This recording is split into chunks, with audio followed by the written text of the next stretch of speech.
네. 자, 일단 그 그린 컴퍼니라고 해서 여러분들과 한 2시간가량 좀 진행을 해보도록 할 텐데, 그린 컴퍼니, 뭐 그린 비즈니스 사업, 그리고 뭐 그린 마케팅 이런 부분들이 다 접목이 될 거예요. 연결성이 있겠고.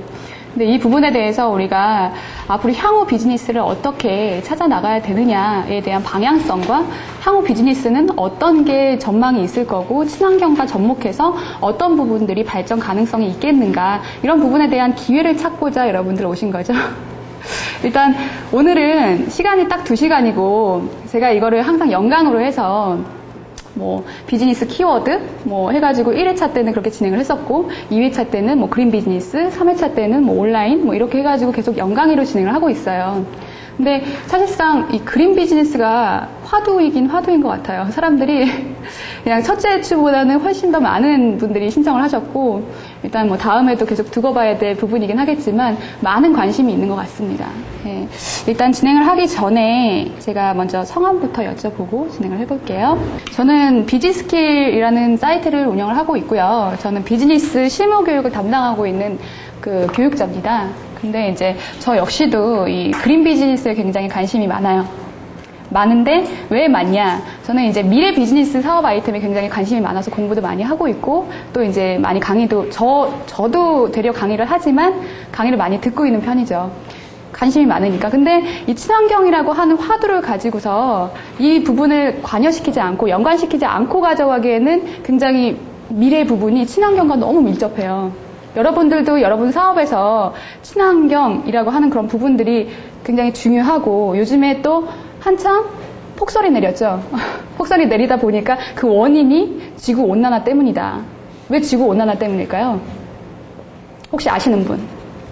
그냥 간단하게 설명을 드리자면, 지구 그 해수면이 점점 높아져서 수증기가 올라와서 그게 이제 기류 이동을 해서 우리나라에 폭설로 내렸다. 뭐 이런 얘기를 하는데, 뭐 그런 현상들, 이상 기후, 징후들조차도 그 지구 온난화와 연관을 시키고 있는 거죠. 그만큼 친환경이 미래의 사업에서는 빼놓을 수 없는 중요한 사업이다라고 하는 부분이 간과할 수 없는 부분이고요.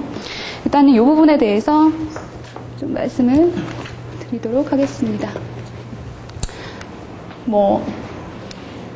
일단 기업에서 예전 사례들이 있는데, 이제 기업의 어떤 이기심 때문에 대참사를 일컬었던 이런 부분들이 있어서 제가 좀 사례를 준비를 해봤어요. 저도 그 친환경, 자연 파괴, 뭐 주범이 뭐가 있겠느냐, 이런 부분들을 사실상 뭐 직접적으로 공부하지 않으면 모르는 사례들도 있기 때문에 좀 많이 알아봤습니다. 그래서 1984년도에 있었던 인도 보팔시 사건이라고 혹시 아시는 분 계세요? 굉장히 대참사라고 하는데, 예.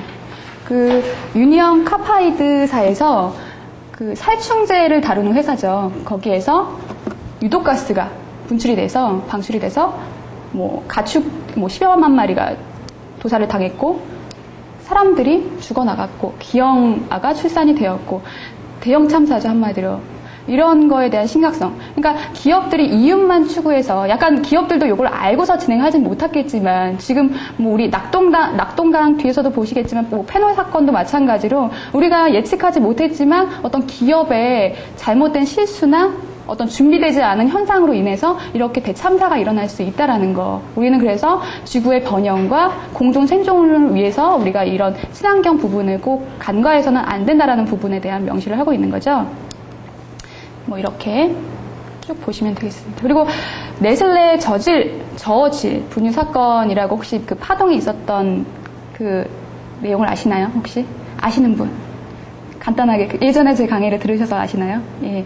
네슬레라고 해서 굉장히 유명한 분유 사업 기업이죠. 근데 여기에서 그 미국에서는 시판이 될 수 없는 분유를 가지고서 아까우니까 한번 다른 나라에 한번 좀 못 사는 나라에게 자선도 베풀 차원에서 한번 가서 이 분유를 그냥 시판을 해보자.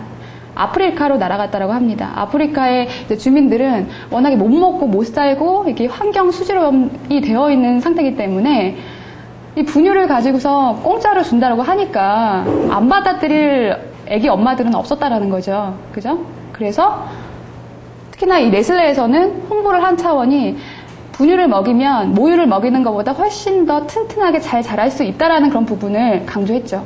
그래서 주구장창 이 아프리카 난민들은 받아들이기 시작했고 그러면서 대참사가 빚어졌다라는 것입니다. 어떤 참사가 있었을까요? 아이들이 거의 100만여 명의 아이들이 사망을 했다라고 해요. 왜 사망을 했을까요, 여러분들? 간단하게 한번 생각을 해보시죠. 왜 그랬을까요? 자, 분유가 못 팔았다라고 해서 미국에서 판매가 안 됐다라고 해서 저질이라고 해서 그 분유 때문에 아이들이 죽어나간 건 아니에요. 하지만 아프리카라고 하는 그 환경을 봤을 때 아까 제가 말씀드린 것처럼 수질 오염이 굉장히 심각하다라고 말씀드렸잖아요. 예, 수질 오염으로 하여금 그 분유를 그 오염된 물로 타먹이니까 아이들이 면역력이 어때요? 예, 약해져 있는 아이들이기 때문에 아기들은 금방 죽을 수밖에 없었겠죠. 그래서 뭐 이런 부분들도 있었고 원료 납품 체제의 어떤 착취 행위, 그러니까 아이들을 노동력으로 활용해가지고 착취를 하기도 하고 어린이 노예제 뭐 이런 식으로 하기도 하고 또한 이런 유전자 변형을 일으키는 식료품을 가지고 사람들한테 시판을 했다. 그래서 결과적으로는 지금까지도 매년 130만 명에 해당되는 영아들이 사망하고 있다. 근데 사실상 네슬레 쪽에서 이 부분을 알고 예, 자숙하는 의미에서 지금 계속적으로 어떤 뭐 사회공헌 마케팅이나 이런 것들을 하고 있다라고 하는데 굉장히 늦장 대응인 거죠. 그러니까 기업체 측에서도 이 생존이라든지 미래 환경에 대해서 심각하게 고민해야 될 필요성이 있다라는 것입니다. 자, 그 다음에는 91년도하고 08년도 해가지고 그 낙동강 페놀 사건이라고 혹시 아시나요? 네. 뭐 이런 사건들도 여러분들 잘 모르시겠으면 저도 뭐 공부를 하면서 이런 것들을 또 조사해보고 많은 자료들을 뒤집다 보니까 나온 것들인데 예, 페놀 사건이라고 해서 낙동강에 이제 그 두산전자라고 해서 거기서 방출을 했죠. 그것도 역시나 어떤 실수나 마찬가지인데 거의 2차례나 분명히 처음의 사례로 일어났을 때는 대비를 할 수 있었던 부분임에도 불구하고 두 번째로 일어났다고 하는 것은 정말 미연에 방지하지도 못하고 기업 입장 측에서는 좀 무책임하다라고 볼 수가 있는 거죠. 그래서 결과가 어떻게 됐습니까? 이 인근에 사는 주민들은 그 물을 마시고 구토 증상이라든지 열이 발생이 되었고 거기에서 더 나아가서 뭐 기형아 출산까지도 출산을 하게 되는 정말 안 좋은 상황들이 일어나게 된 거죠. 또 최근에 우리 또 무슨 일이 있었었죠? 최근에 가장 유명한 어떤 환경 오염 사건으로 네, 뭐 그런 것들도 있고요. 여러분들 뭐 이상 기후 변화 이런 것들에 좀 민감하실 필요가 있어요. 그만큼 지구 온난화나 이런 부분들은 여러분들이 내일이 아니기 때문에 나는 상관없어. 요즘에는 워낙에 사회가 그렇죠. 개인 플레이 성향이 강하다 보니까 나만 잘 살면 돼라는 사고관념에서 살다 보니까 사람들은 친환경이라고 하더라도 아직까지는 머나먼 미래라고만 생각을 합니다. 하지만 그렇지 않다라는 것이죠. 서해안 기름 유출 사건 같은 경우에도 굉장히 어마어마한 피해를 입었었죠. 그래서 뭐 유명한 기업이나 아니면 중소기업에서 이런 기름을 제거하기 위한 활동도 많이 하기도 하고요. 이 기름 유출을 누가 일으켰다라고 합니까? 원인이? 그런 거 관심 있으셨어요? 친환경이라고 하면 그런 부분들에 대한 약간의 상식 부분은 조금 여러분들이 공부를 해도 좋을 듯 합니다. 여러분들이 그냥 친환경이 요즘에 뜨고 있으니까 친환경 쪽으로 한번 사업을 해보겠다라고 생각하시지 마시고 일단 원인이 무엇인지 분석을 해야 된다는 거죠. 그죠? 그래서 토탈사라고 해서 기름 석유회사가 있는데 거기에서 방출을 한 건 아니지만 어쨌든 간 그네들 기름이기 때문에 그네들이 책임을 지겠다라고 해서 이제 최근에 이제 뭐 어떤 뭐 마케팅 활동이라든지 사회공헌 활동이라든지 그거에 대한 대응책을 많이 펼치고 있는데 사실상 이미 일어나고 난 다음에 그 다음에 뭐 방책을 찾아봤자 얼마나 큰 피해입니까? 사실상 준비하지 않으면 이런 부분들이 있다라는 거죠. 그래서 뭐 이런 거 그래서 과연 여러분들이 뭐 앞으로의 어떤 친환경 이 부분에 대해서 사업 아이템 그리고 여러분들의 회사에 어떻게 접목을 할 것인가 이런 부분들을 여러 가지로 놓고 생각을 하신다라고 하는데 그건 과연 그러면 누굴 위한 무엇을 위한 부분인가? 결국엔 근본적으로 놓고 봤을 땐 사람을 위한 사람의 어떤 기업도 기업의 이윤을 추구하는 부분들도 있겠지만 기업의 이윤을 추구하려면 소비자를 생각하겠죠. 소비자의 만족, 소비자의 공동 번영 이런 부분들을 생각해야 되는데 결국엔 원론적으로 놓고 보면 사람을 위한 활동입니다. 우리 모두가 살기 위한 공동 생존을 위한 필수 불가결한 숙제라고 볼 수 있는 거죠.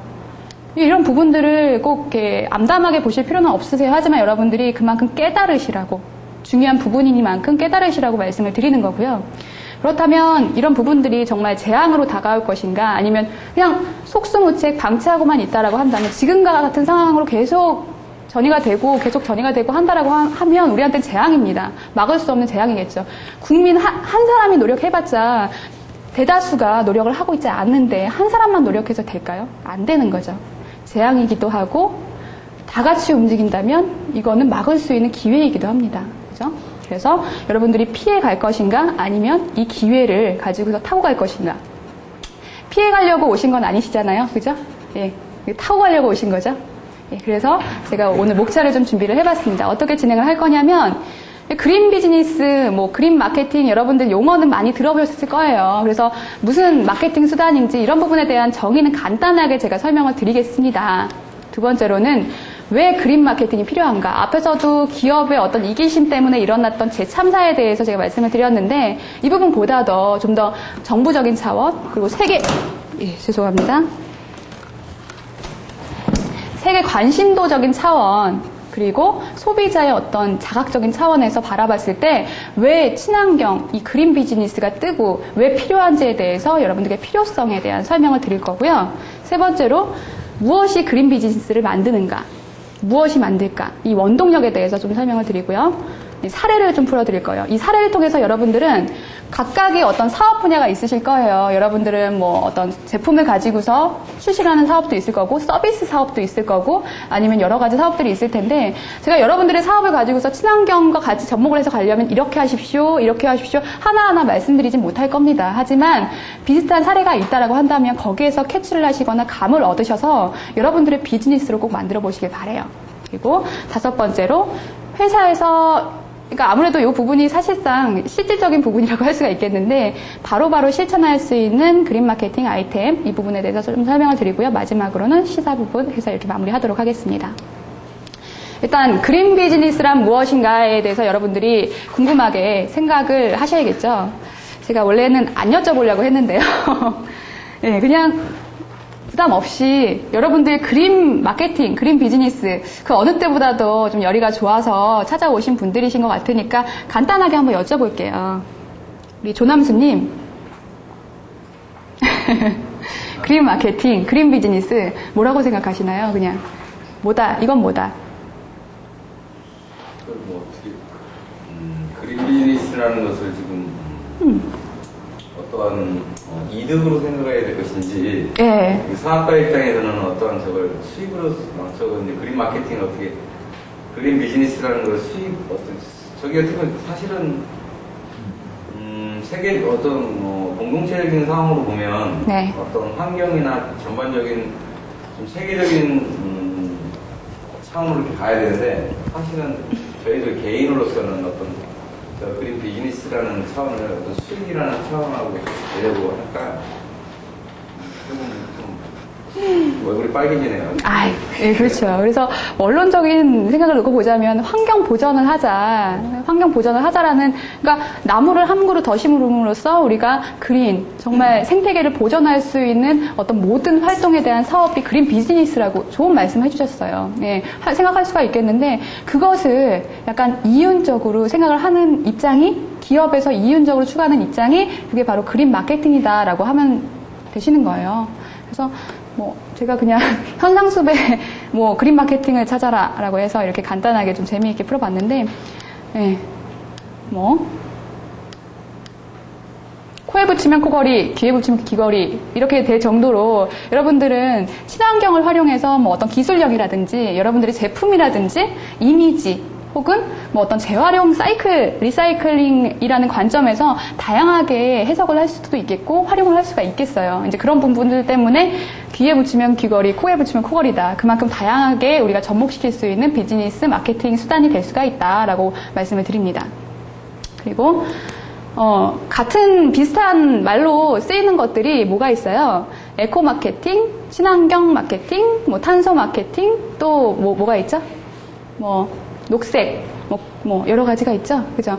그런 식으로 쓰이는데, 공통적인 부분은, 그래서 어떻게 우리 미래의 어떤 세계 지구를 위해서, 지구의 평화, 지구의 환경 보전을 위해서 노력할 수가 있고, 조금 더 한 발자국 더 앞서갈 수가 있겠느냐라고 하는 부분에서 공동적으로 다 쓰이는 거예요. 여러분들이 다른 여러 가지 용어가 있다라고 해서 이건 또 다르고 저건 또 다르고 이런 게 아니라, 그리고 그린 마케팅이라고 하는 것은 그냥 어떤 목적성으로 봤을 때 보통 향기 마케팅, 뭐 노이즈 마케팅 이런 것들도 어떤 수단이 크게 부각이 됐을 때 그게 바로 노이즈 마케팅을 이용했기 때문에 노이즈 마케팅이다.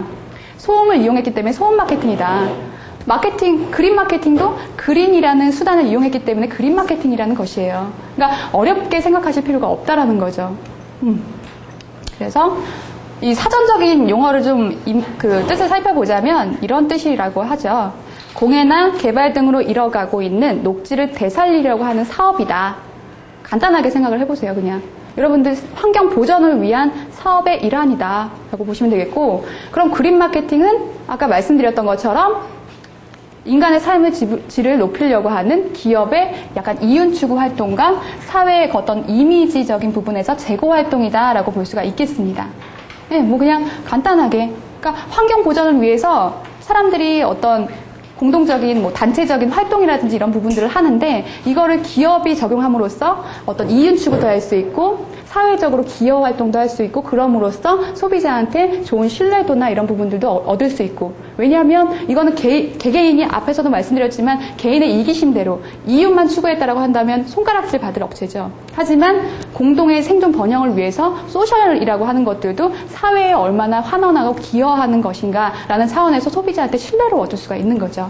그런 부분에서 다각적인 차원에서 볼 수가 있는 부분이고요. 그렇다면 다시 한번 뭐 말씀을 드리지만, 그냥 일반적인 마케팅과 그린 마케팅의 차이라고 볼 수가 있다면, 이거는 약간 원론적인 부분이니까 여러분들 살살살 이해하시고 넘어가세요. 예.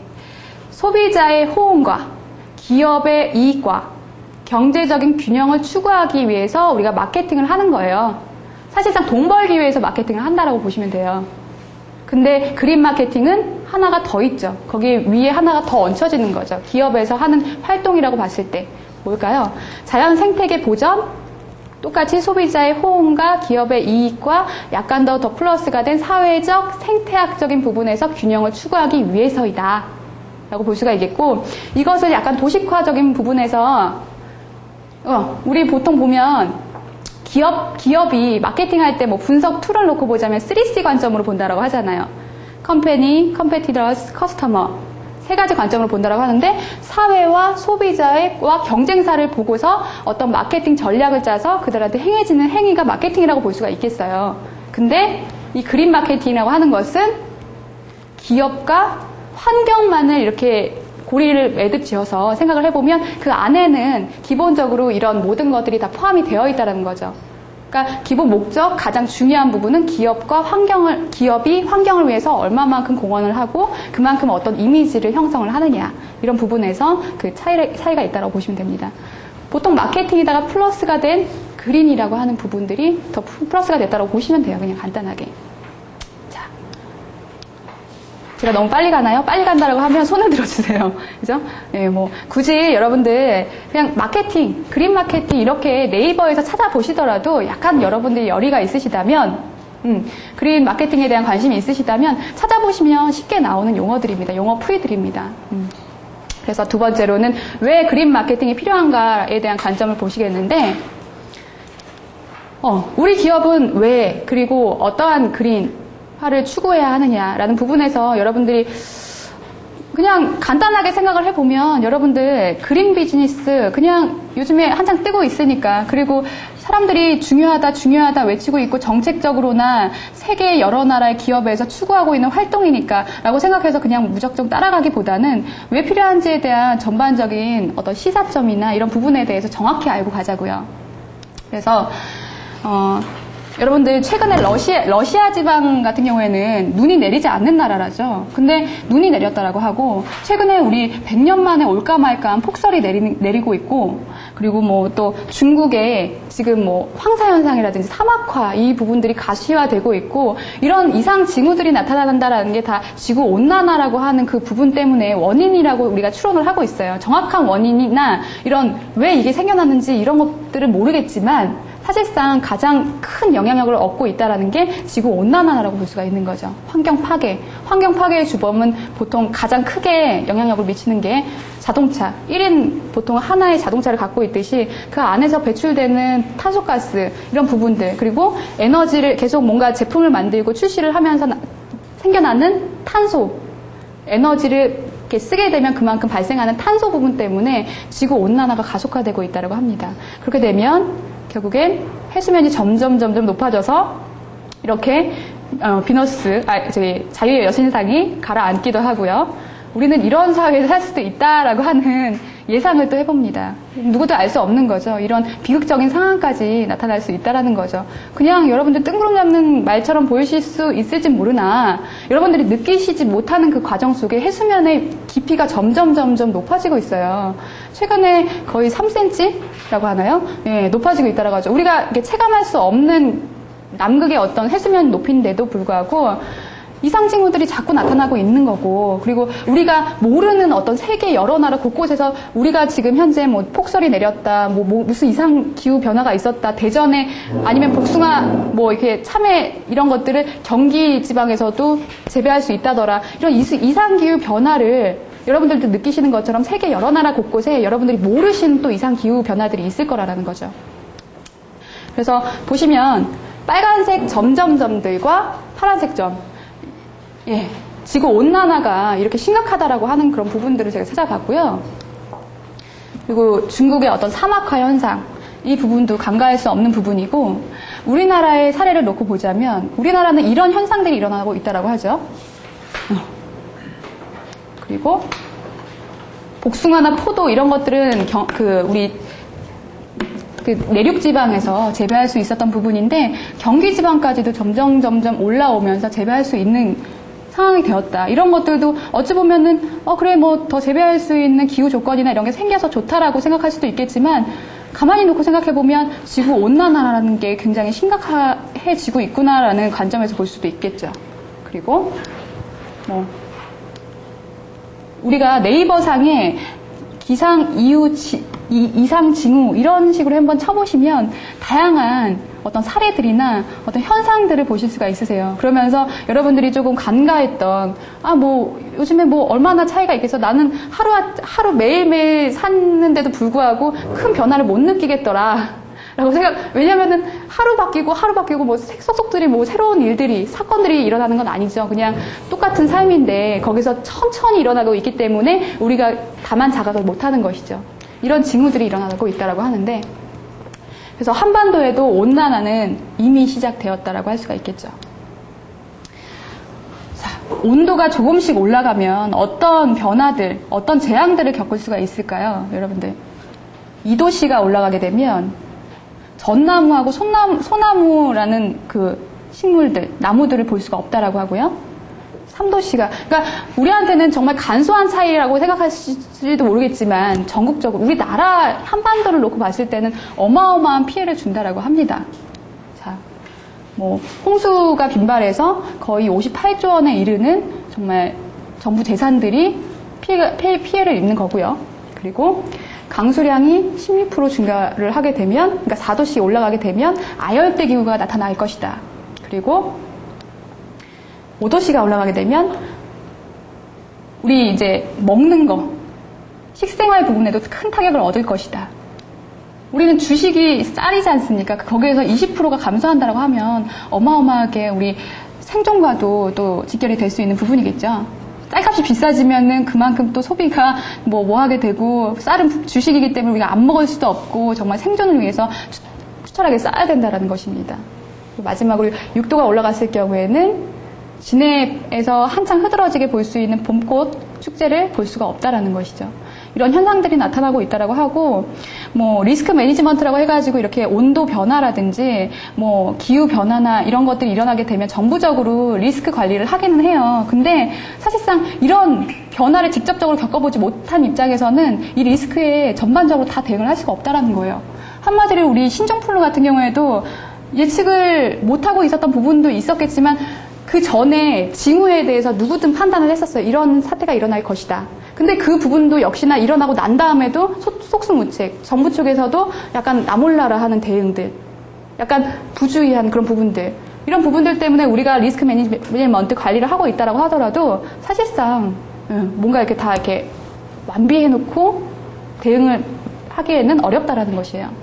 그래서 이런 징후들을 우리가 볼 수가 있었겠고, 그래서 무엇을 위해서 우리는 변화를 해야 하는가라는 관점에서 본다면, 일단 에너지 절약, 이 부분 때문에 에너지 절약을 하게 되면 아무래도 선진국, 지금 뭐 미국에서 한창 뭐 우리 강대국 뭐 이런 이미지를, 에너지를 얼마나 절약하느냐, 에너지를 얼마나 갖고 있느냐, 얼마나 잘 발전시키느냐에 따라서 어떤 그 영향력을 가질 수가 있다라고 하고요. 두 번째로는 지속 가능한 사회 형성이 가능하다. 그러니까 존속이 가능하다. 영원하게 우리가 생활할 수 있는 환경이 마련될 것이다. 존속 가능성. 그리고 신기술과 신비즈니스, 신시스템으로 하여금 새로운 일거리들이 계속적으로 창출될 것이다. 지금 한창 일자리, 창업 이런 부분들 때문에 골머리를 앓고 계시는 분들 많으시잖아요. 여기 아까 보니까 학생분도 몇 분 계시는 것 같은데, 이런 비즈니스의 기회까지도 우리가 포착할 수 있기 때문에 그린 비즈니스라고 하는 것은 공동 생존과 또한 공동 번영, 이런 부분들도 당연히 근본적으로 우리가 꼭 지켜야 되는 부분 때문에 있겠지만, 이런 부수적인 어떤 효과도 얻을 수 있다라고 하는 것입니다. 네. 적으시느라 바쁘죠? 네, 좋습니다. 그래서 어떤 기업적인 차원과 정부적인 차원에서 일단 먼저 기업의 입장에서 본다면 왜 그린 마케팅이 필요한 것인가, 왜 그린 비즈니스, 왜 한창 기업에서는 그런 이미지를 계속적으로 사람들한테 어필하고 추구하는 것인가라는 관점에서 봤을 때는, 일단 사회 공헌 활동을 하게 되면 이미지 제고를 할 수가 있는 부분이 있기 때문에, 그리고 뭐 이런 부분들은 여러분들 왜냐라고 했을 때 정부적인 차원에서는 계속 어떤 생활 환경이라든지 이런 것들을 원활하고 영위해야 되는 부분이기 때문에, 경제 성장이나 이런 부분들도 연관이 되어 있기 때문에 이 그린 비즈니스를 추구한다라고 하는 관점에서 생각하시면 돼요. 그리고 기업이라는 차원에서 봤을 때는 사회적으로 이미지 제고뿐만 아니라 그 이미지 제고로 하여금 계속적인 소비 창출이 되는 것이고, 그럼으로써 이익을 형성할 수 있는 것이고요. 이제 그런 차원이라고 보시면 되고요. 뒤에서 다시 한번 언급을 해드릴 거예요. 자, 그래서 그 다음에는 무엇이 그러면 그린 비즈니스를 만드는가, 이 원동력 부분에 대해서 제가 4가지 관점으로, 일단은 사회적인 관점, 그리고 그러니까 세계의 어떤 사회의 어떤 국가적인 관점에서 봤을 때 하고, 그리고 정부 차원에서, 그리고 기업 차원에서, 소비자 차원에서, 이 4가지 패턴으로, 4가지 관점으로 해서 제가 이제 왜 이 그린 비즈니스가 형성이 되었는지에 대한 원동력을 설명을 드릴 거예요. 간단하게 설명을 드릴 겁니다. 일단 여러분들 국가 그 OECD 그 회원가입국 30여 개국이 있다라고 하는데, 지구 온난화 부분 때문에 이 국가들이 문제를 해결하기 위해서 뭉쳤어요. OECD라고 하는 건데, 여러분들 온실가스를 배출하고 있는 나라의 현황을 보자면 1위가 당연히 그 땅덩어리도 넓고, 그리고 기술력도 뭐 가지고 있기 때문에 1위가 될 수가 있다고 볼 수가 있겠고, 그 다음에는 중국, 러시아, 뭐 우리나라도 지금 10위권 안에 들어가 있어요. 그만큼 작은 땅덩어리인데도 불구하고 10위권 안에 들어가 있다고 하는 건 어마어마한 탄소 배출량이 있겠구나라는 생각이 드는 거죠. 근데 이제 보면은 다른 나라에서는 그래, 친환경 꼭 생각해야지, 우리 공존의 번영을 위해선 건데 이거는 당연히 있어야 돼 라고 생각을 하지만, 미국은 약간 호의적이지 못하다고 합니다. 그만큼 탄소 배출량도 많고요. 그리고 워낙에 이 나라는 그러니까 자생적으로 뭔가 해결하려고 하는 게 아니라 그만큼 다른 나라에서 그걸 착취해오면 된다라고 하는 그런 그 국가적인 관점이 약간 있기 때문에, 약간 그런 부분들로 하여금 탄소 거래, 탄소 배출권에 대해서 이렇게 호의적이지 않은 입장이 사실입니다. 그러니까 그런 관점에서 좀 보시면 될 것 같고, 그렇다면 여러분들 좀 용어적으로 좀 알아두시면 좋아요. 탄소 배출권, 뭐 탄소 거래제, 앞으로 여러분들 그린 비즈니스 사업을 하면서 가장 많이 접할 용어들인데요. 탄소 배출권? 이란 뭘까요? 탄소 배출권. 탄소라고 하는 것은 배기가스라든지 오염물질에서 발생되는 어떤 가스잖아요. 그래서 그 가스로 인해서 지구 온난화가 가시화되는 거고요. 그 탄소를 좀 방출하는 것을 좀 제한하기 위해서 각국에서 미국 너네들은 땅덩어리가 이만큼 있으니까 또 이만한 인구가 있고 기술력이 있으니까 이만큼만 허용한다. 프랑스는 이만큼만 허용하겠다. 또 우리 한국은 이만큼만 허용하겠다. 허용치를 정해놓는 거예요. 근데 허용치 이상으로 과다가 됐을 경우에는 어떤 현상이 일어나나요? 과금을 물리거나 뭔가 어떤 벌금이 있거나 그러니까 그 규제에 따른 어떤 그 벌칙이 있는 거죠. 그러나 그 이상이 아닌 그 이하로 절약했을 경우에 그 나머지 수치에 대해서는 또 그 나머지 배출량, 그러니까 안 쓴 부분에 대해서는 다른 나라에 대팔 수도 있다라고 하는 게 탄소 거래제라고 하는 거예요. 그래서 나라에서는 이 30개국 나라에서는 그만큼 탄소 배출률을 이제는 줄여야 된다. 줄여서 그 절약한 만큼을 다른 나라에 또 대팔 수도 있는 그런 부분들이 있기 때문에 그만큼 중요하다라고 생각을 하는 거겠죠. 그래서 탄소 배출권은 그만큼 다른 나라에, 그러니까 세계 나라에서 협약하에 이 나라는 이만큼 배출해라 정해놓는 거고, 탄소 거래제는 그걸 갖다가 사고 팔고 하는 것이다. 많이 배출하는 나라에서는 그걸 또 사들여야겠죠. 그만큼 어마어마한 벌칙이 있을 것인데, 이제 그런 부분들 때문에. 그래서 2010년도에는 탄소 시장의 규모가 거의 1,500억 달러에 달할 정도로 어마어마한 비중을 차지한다라고 합니다. 이런 부분들. 그래서 여러분들 이제 뒤에서는 탄소 마케팅, 탄소 라벨 제도, 탄소 캐시백 제도, 이런 내용들이 나올 텐데, 다 탄소를 줄이고자 하는 사람들의 어떤 필요한 그런 부분들 때문에 방안책으로 만들어낸 거죠. 그래서, 자, 가장 탄소에 대해서 배출을 적게 하고 있는 나라라고 한다면, 우리가 쉽게 아시겠지만 일본이라고 볼 수가 있어요. 왜 일본이 그렇게 탄소 배출률에 대해서 그리고 절약 정신에 대해서 강한 나라일까? 왜일까요, 여러분들? 우리 건혜은 씨 아세요? 자, 일본이라는 나라가 섬나라지 않습니까? 그래서 자력적으로 지진이라든지 해일이라든지 이런 피해가 굉장히 많아요. 그래서 미국은 아까 말씀드렸던 것처럼 없으면 뺏어오면 돼. 남의 거 빌려오면, 남의 거 어떻게 해서 가져오면 돼. 새로운 신시장을 개척하면 돼. 라는 관점이 강하겠지만, 일본은 지진 피해라든지 어떤 피해가 일어나면 어디든 나갈 데가 없으면 사방이 물로 막혀 있잖아요. 그래서 자력적으로 뭔가 해결하려고 하는 그런 심리가 강한 거예요.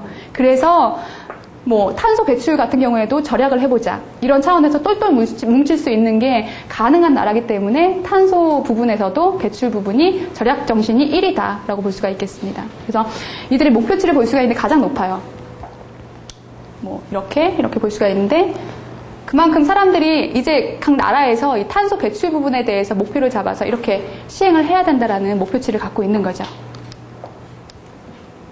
그래서 우리 가까운 나라 일본에서는 우리 다른 나라에서도 굉장히 많은 벤치마킹이 되고 있는 것처럼 우리도 좀 많이 좀 계속 경쟁 관계에 있긴 하지만 벤치마킹 해야 될 부분들이 많다라고 합니다. 이런 관점에서 보면요.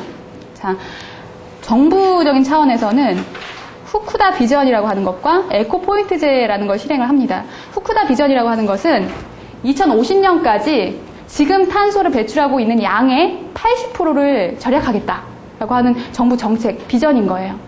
그리고 에코포인트제는 그런 것들을 실행을 해야 되니까 사람들한테 탄소를 절약하거나 기업이나 아니면 정말 탄소를 절약하는 그 상품이나 제품인데 그거를 사는 소비자한테 탄소 포인트를 제공하겠다. 이거는 나중에 쌓이면 돈으로 환산할 수 있는 거거든요.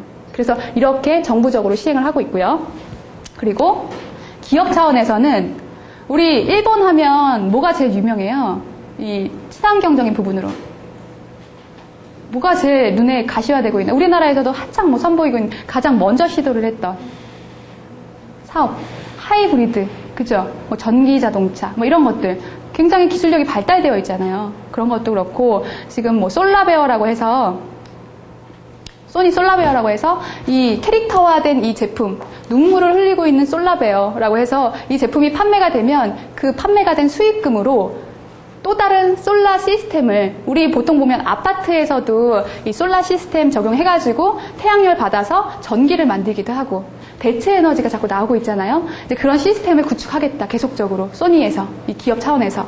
그리고 지방자치단체 차원에서는 두유 교토라고 해서 뭐 이런 부분들과 행동하라 요코하마, 뭐 두유 교토 이거는 이제 한마디로 여러분들 안녕하세요, 잘 지내셨어요, 이런 인사인데, 이런 부분들에 대한 의미가 뭐냐면 당신은 얼마나 환경을 위해서 생각하시고 계십니까? 환경 보전을 생각하시고 계십니까? 라고 하는 걸 항상 목례식으로 얘기하게끔, 독창하게끔 그렇게 시행하고 있다라고 하죠. 뭐 이런 방침들, 그리고 뭐 비정부 뭐 어떤 단체나 기구 쪽에서 시행하고 있는 이런 그린피스 재팬이라고 하는 어떤 이렇게 사회적인 활동들, 이런 부분들이 다 탄소를 절약할 수 있고 에너지를 이렇게 가감시킬 수 있는 그런 부분이라고 볼 수가 있겠습니다.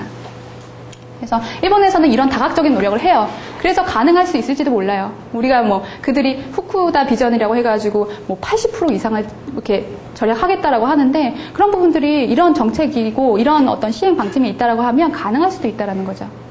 네. 그러면 우리나라에서는 어떤 방침들이 있을까요? 최근에 이명박 씨께서 이 자전거를 계속 활성화시키시면서 자전거를 타자. 앞으로 2020년도까지는 정말 뭐 지금은 한창 기반이 되어 있지 않기 때문에 자전거가 활성화되지 않을지 몰라도 향후에는 이런 자전거 도로라든지, 그리고 자전거를 활성화시키고 편의를 더 향상시킬 수 있는 이런 자전거 주차장이나 이런 것들을 계속적으로 만들겠다. 2020년까지는. 그래서 이런 부분으로 하여금, 그러니까 에너지 절감 사업에 지원하겠고, 환경 유해 물질을 축소하는 데 지원을 하겠고, 자연 친화 사업에 지원하겠다라고 하는 정부 정책이 있었어요. 이렇게 하겠다라고 하는 이런 부분들이 요즘에 한창 그 단어로 설명하면 뭐 저탄소 녹색 성장 사업을 추진하겠다라고 하는 거죠. 그래서 지금은 현재 자전거 이용률이 1.5% 거의 협소하지만 향후에 2020년도에는 10%까지 끌어올리겠다. 그렇게 하면 여러분들이 생각을 해보실 필요가 있어요. 자전거가 활성화되면 여러분들의 직접적인 비즈니스 지금 사업 아이템이 아니다라고 하더라도 자전거로 인해서 우리가 형성될 수 있는 또 다른 사업 비즈니스 아이템 뭐가 있을까? 자전거를 타게 되면 사람들이 자동차보다는 자전거를 더 많이 이용할 텐데, 뭐 그걸로 인한 어떤 보호장구라든지 어떤 시설, 어떤 아이템들, 이런 것들에 대한 충분한 뭐 트렌드라고 할 수가 있겠는데, 그런 트렌드가 계속적으로 패러다임으로 생기게 되면 그런 비즈니스 기회를 잡을 수 있다는 거죠. 포착할 수 있다는 거죠. 여러분들이 유추만 잘하시면. 그래서 이런 것과 최근에 여러분들 오바마 그린 뉴딜이라고 아실 거예요. 오바마가 정책화한 부분인데 공약한 부분이기도 하죠. 근데 우리나라에서 이명박 씨께서 그린 뉴딜을, 그러니까 그 오바마의 그린 뉴딜을 약간 배치마킹 해와서 뭐 4대강 사업이다라고 해서 말이 많잖아요. 그죠? 4대강 사업에 지금 한창 사람들이 그 여론조사를 해봤더니 반대 세력이 훨씬 더 많다라고 하죠. 그런데도 계속적으로 욕심하에 추진을 하고 있다라고 합니다. 뭐 여기 뭐 이명박 씨의 어떤 친론자들이 없으시길 바라면서, 저도 약간 4대강 사업이 조금 약간 무의미하지 않나라는 관점에서 보고 있는 사람인데, 여러분들은 어떠세요? 어떤 의견이세요? 그들은 뭐 그린 뉴딜이라고 해서 이렇게 껴맞추기 식으로 4대강 살리기 사업이다라고 해서 이렇게 추진을 하고 있는데, 그들의 입장은 이런 거예요. 기후에 대한 이상 변화, 가뭄이라든지 피해, 폭설, 이런 부분들이 지금 계속적으로 가시화되고 농장에 피해가 되고 있으니 볼을 가둬가지고 전국적으로 우리 4대강 하면 어디예요?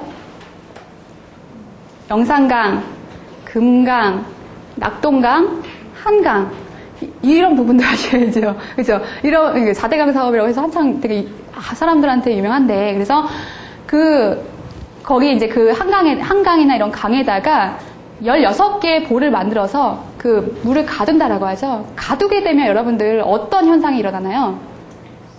물이 썩어요. 썩게 되면 수질 오염이 일어나고 뭐하고 하는데, 뭐 4대강 살리기라고 해서 말은 좋지만 결국엔 그걸로 인한 피해가 어마어마하다라는 것을 왜 사람들이 왜 정부적으로는 그걸 이해하지 못하고 계속적으로 추진하고 있냐라는 거죠. 그런 관점에서 우리는 이렇게 되면 수질 오염이 될 것이고 결국엔 친환경이라고 얘기를 하지만 웃긴 친환경이다 라고 얘기를 하는 거죠. 그리고 이제 세 번째로 정부에서 얘기하고 있는 게 탄소를 줄이기 위한 탄소 프로젝트를 하겠다. 이 CDP라고 하는 것은 우리 투자자들이 많잖아요. 근데 이제 그러니까 투자자들도 앞으로 향후에 성장 가능성 있는 계속 존속 유지가 될 수 있는 기업에다가 좀 안정적으로 투자하고 싶어 해요. 네, 그렇기 때문에 그런 관점에서 인증하고 있는 어떤 기관에서는 탄소 배출률을 최대한 절감할 수 있는 기업이 앞으로 향후에 성장할 수 있는 기업이다라고 하는 관점에서 그 기업들의 명단을 공개하는 거죠. 그렇게 되면 어떤 투자자의 입장에서는 안정성 있게 그 기업에게다 투자할 수 있는 그런 부분이 형성이 되겠죠. 그런 관점에서 CDP라고 하는 것과 뭐 SRI라고 하는 것들도 사회 책임 기업 지수, 사회에 얼마나 공헌하고 있냐, 얼마나 바람직한 활동을 하고 있냐라는 차원에서 기업을 평가해서 투자자들한테 공개하는 거죠. 그렇게 되면은 그런 정보로 하여금 투자자들이 많은 이렇게 제대로 된 정보로 투자를 하기도 하고, 뭐, 올바른 선택을 하기도 하고, 이게 정확히 맞다라는 관점은 아니지만, 앞으로 그런 가시화가 되고 있기 때문에, 친환경과 사회 기업 활동이 없는 기업이라고 한다면, 이제 무너질 수밖에 없다라는 차원에서 볼 수밖에 없는 겁니다. 자, 그 다음에는 우리 편의점이나 이런 데 보면은, 탄소 이 마크, 인증 마크 같은 거 많이 혹시 보셨나요?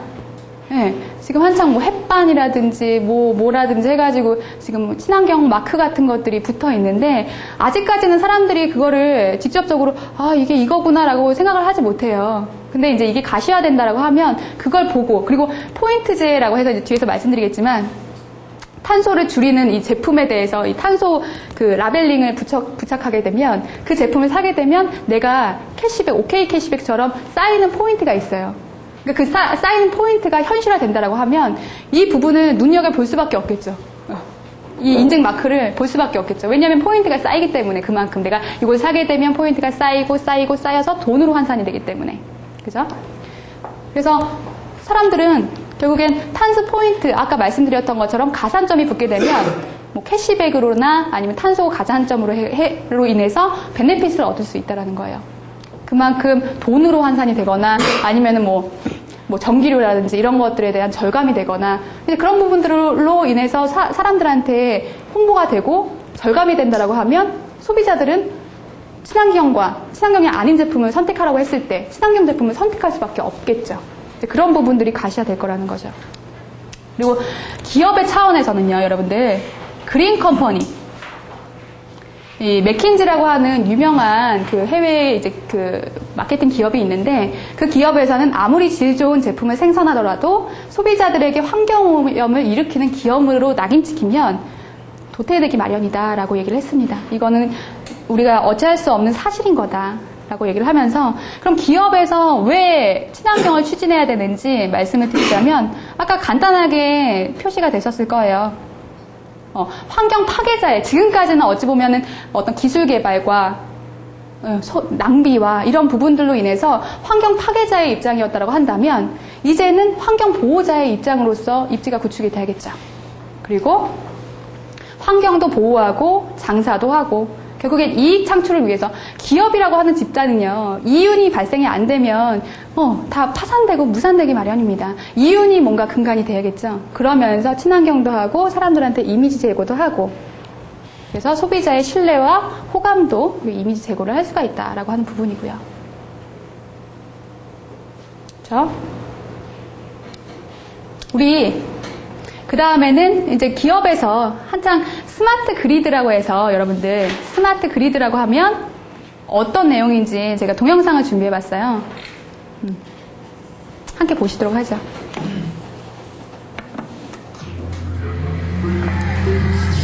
What happened? It's okay. It's just a power outage. A power outage? Not an outage. It's probably just too many people using appliances and draining the power. Or a line's down or something. A lion? It's going to happen more and more because Australia's energy consumption is going to double in the next 40 years. So we're going to have to get smarter about how we use energy. I better give the company a call and let them know we've got no power. Do they know that now? They should know that we're in the dark and there's a lion out there. You could be right.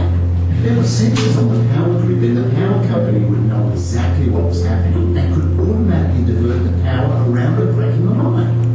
They could even fix potential problems before they happen. That would be awesome. And And if there were smart meter boxes in each house, everyone would know straight away how much power they were using and if they were wasting it. Then they could turn stuff off and stop the outing happening. Right. Just having that sort of information could save up to 10% of the energy being wasted. Or we could make our own electricity. Solar or wind power. Yeah, and when we make too much for us to use, we could give it to the shop down the road, forcing Mr. Watson next door. In fact, our entire street or town could generate our own power, and that would mean we wouldn't have to rely on big electrical power plants that create 1/3 of our greenhouse gases. That'd be good, wouldn't it? We don't like greenhouse gases, do we? No, we don't.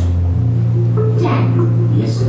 do you reckon the lions out there are looking for one of those meaty boxes to eat? I'll set up for the power company to find out if they've seen the lions. Yes, please. 조금 스마트 그리드라고 하면 약간 이해가 아시는 부분들도 있으실 거고, 스마트 그리드라고 하면 이 전력이라든지 이 전기라든지 동력이라든지 태양열이라든지 이런 것들을 하나의 통합 시스템으로 관리하는 체계라고 할 수가 있는 거예요. 그렇게 통합 관리를 하게 되면, 예를 들어서 한 사례로 보면 정전이 나가지고 정전으로 하여금 뭐 시설물이 파괴되기도 하고 정전으로 뭐 어떤 TV나 이런 것들이 고장나기도 하는 그런 발생률이 있는데, 문제가 있는데, 그런 것들을 통합적으로 관리를 하게 되면 사전에 미연에 방지를 할 수가 있다는 거고요. 통합관리 시스템으로 하여금 따로따로 개별적으로 행하고, 뭐 전력량계 검측해서 검침원이 따로 이게 그 전력량계 수치를 보고서 전기세를 이렇게 측정하고 그렇게 하기도 하잖아요. 그런 것들에 대한 전반적인 시스템을 하나로 관리하니까 그런 부분에 대한 그 인건비라든지 어떤 시설비라든지 이런 시스템 구축비를 다 절약할 수 있다는 거예요. 그렇게 좋은 관점에서 봤을 때는. 그래서 우리가 스마트 그리드 해가지고 계속 사람들이 중요하다, 앞으로 비즈니스 사업으로 유명할 것이다 라고 얘기를 하는데, 이런 차원에서 좋게 본다면 좋게 볼 수도 있는 건데, 여러분들 여기에 문제는 또 뭐가 있을까요? 좋다면 뭐 스마트 그리드가 뭐 태양열이라든지 이런 것들을 하나로 관측하게 되면 이런 것들도 뭐 태양 전지로 인해서 태양 어떤 열판으로 인해서 얻어낸 어떤 에너지나 이런 것들을 자율적으로 자발적으로 자동 시스템으로 필요한 곳에 이렇게 전달할 수가 있는 그런 시스템인데, 이 부분에 대해서 단점이 있다라고 하죠. 어떤 단점이 있을까요? 통합 관리를 하게 되면 우리가 뭐 클라우드 컴퓨터나 이런 부분들도 문제가 있다라고 하는데, 결국엔 좋은 관점에서 바라볼 수 있게끔 하는 건 기업에서 포장을 하거나 사회적으로 포장을 하기 때문에 그런 좋은 관점만 볼 수 있겠지만, 분명히 그거에 대한 악영향적인 관점도 있을 거예요. 예를 들어서 보안 시스템, 이렇게 통합 관리를 하게 되면 보안은 누가 책임질 거냐고요. 예를 들어서 보안에 정말 철미하게 관리를 할 수 있는 그러니까 국가가 어디라고 해요? 미국과 북한. 왜 북한이라고 하죠? 북한은 아날로그 시스템 체계여서 아무리 이런 컴퓨터 기술이나 이런 게 발달이 조금 미비하기 때문에 뚫으려고 해도 그들에 대한 정보나 이런 것들을 쉽게 얻을 수 없다라고 하죠. 그래서 미국과 북한이라고 하는데, 우리나라는 굉장히 취약하죠. 최근에 뭐 그 사이버 테러도 있었던 것처럼 정보 보안에 취약합니다. 그런 부분 때문에 정말 500만 원, 제가 이제 간단하게 들었는데 500만 원짜리 기계를 하나 이렇게 설치해가지고 정보를 얻으려고 하면 쉽게 얻을 수 있는 게 우리나라 정보라고 하더라고요. 그만큼 취약한 그런 부분들을 밑바탕으로 해서 그거를 깔아놓고 그만큼 안정성 있게 가져가면 스마트 그리드도 좋은 부분이 있으나 정보 보안은 누가 책임질 것이냐라고 하는 관점에서 문제가 아직 해결이 안 됐다라는 거죠. 그래서 정말 어찌 보면 치킨 레이스와 같은 정말 그냥 빠르게 다른 선진국 사례를 따라가려고만 하는 시도 아니냐라는 관점에서 보는 시각도 있다라는 겁니다. 그래서 또 하나 이제 사례를 보자면, KT에서 뭐 화상회의 시스템이라고 해서 요즘에 화상회의 이제 앞으로 가셔야 될 거라고 얘기를 하죠. 그렇게 되면 어떻게 탄소 발생을 줄일 수가 있는지 좀 재미있게 CF로 풀어본 사례가 있네요. 와우. 오늘의 KT 화상회의로 탄소 발생 감축.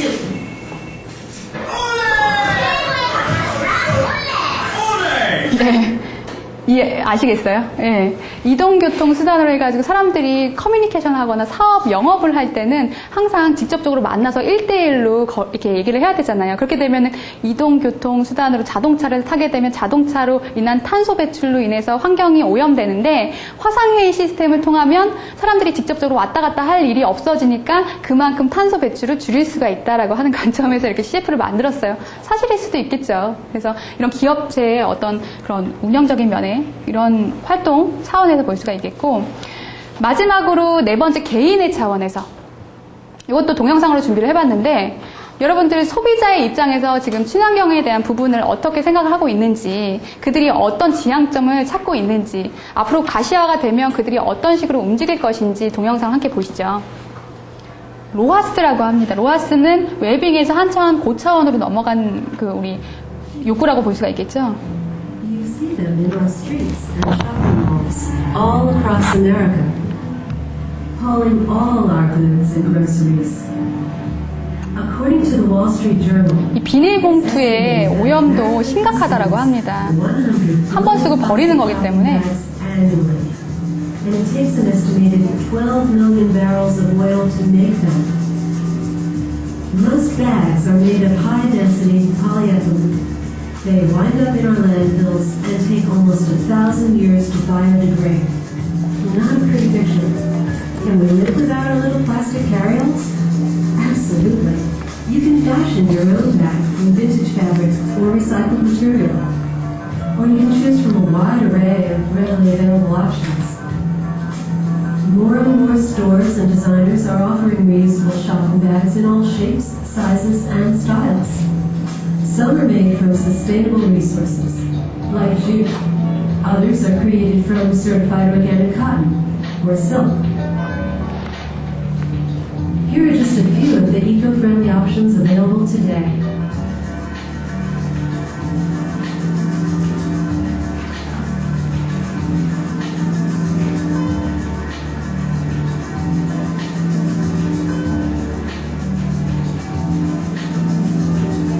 Whether you make your own, pick one up at your local market, or order online, don't forget to bring your bag with you when you go on your next shopping spree.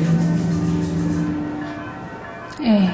여러분들 그 약간 뭐 디자인 어떤 그 문구점이나 이런 데 가보면 저렇게 재활용해가지고 판매를 하는 가방들을 많이 보셨을 거예요. 혹시 이용들 하시고 계시나요? 아니면은 뭐 마켓 가실 때 봉투 안 쓰시고 가방 가져가신다라고 하는 분들도 당연히 그 20원, 30원 하는 그 종이값이나 쇼핑백 그 값이나 봉투 값이 아까워서 라고 생각하시는 분들도 있으시겠지만, 약간 나도 그런 차원에서도 있겠지만 친환경을 생각해서 봉투보다는 내가 가방을 하나 더 들고 와야지 라는 관점에서 생각을 하는 거죠.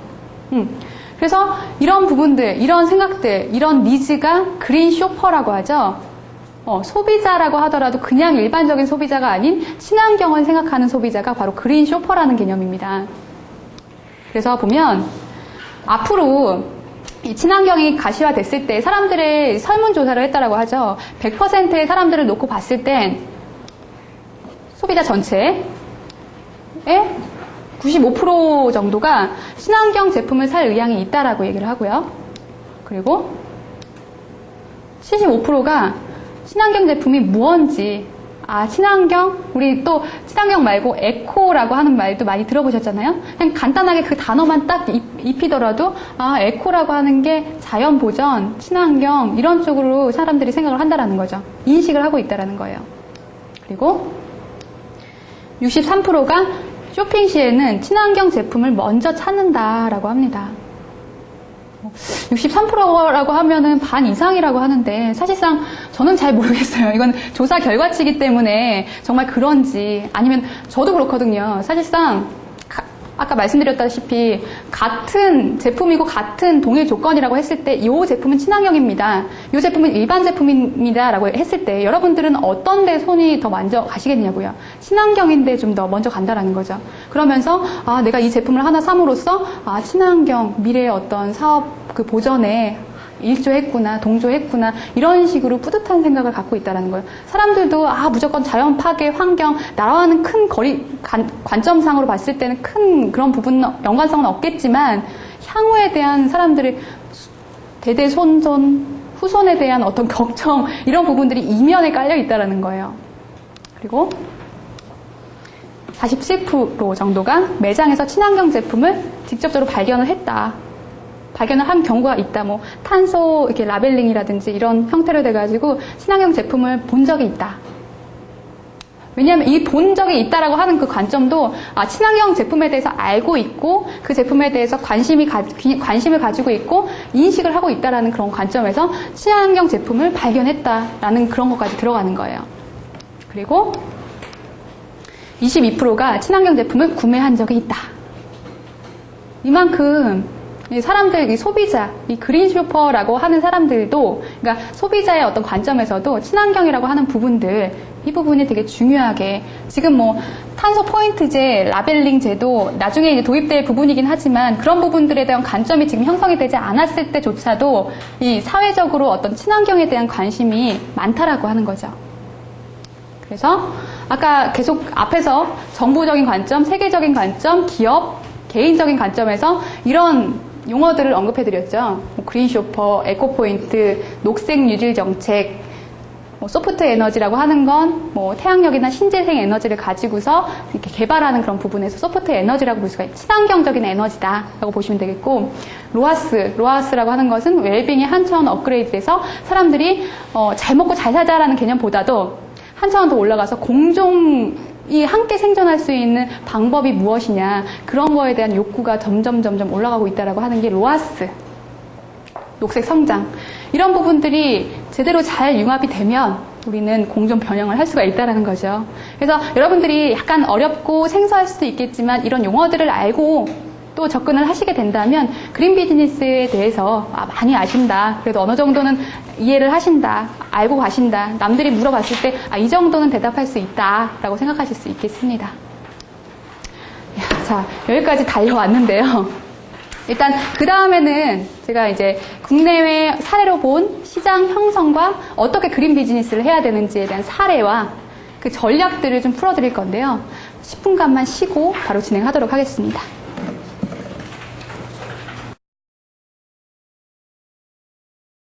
네. 이제 그 다음에는 어떤 사례로 하여금 사례와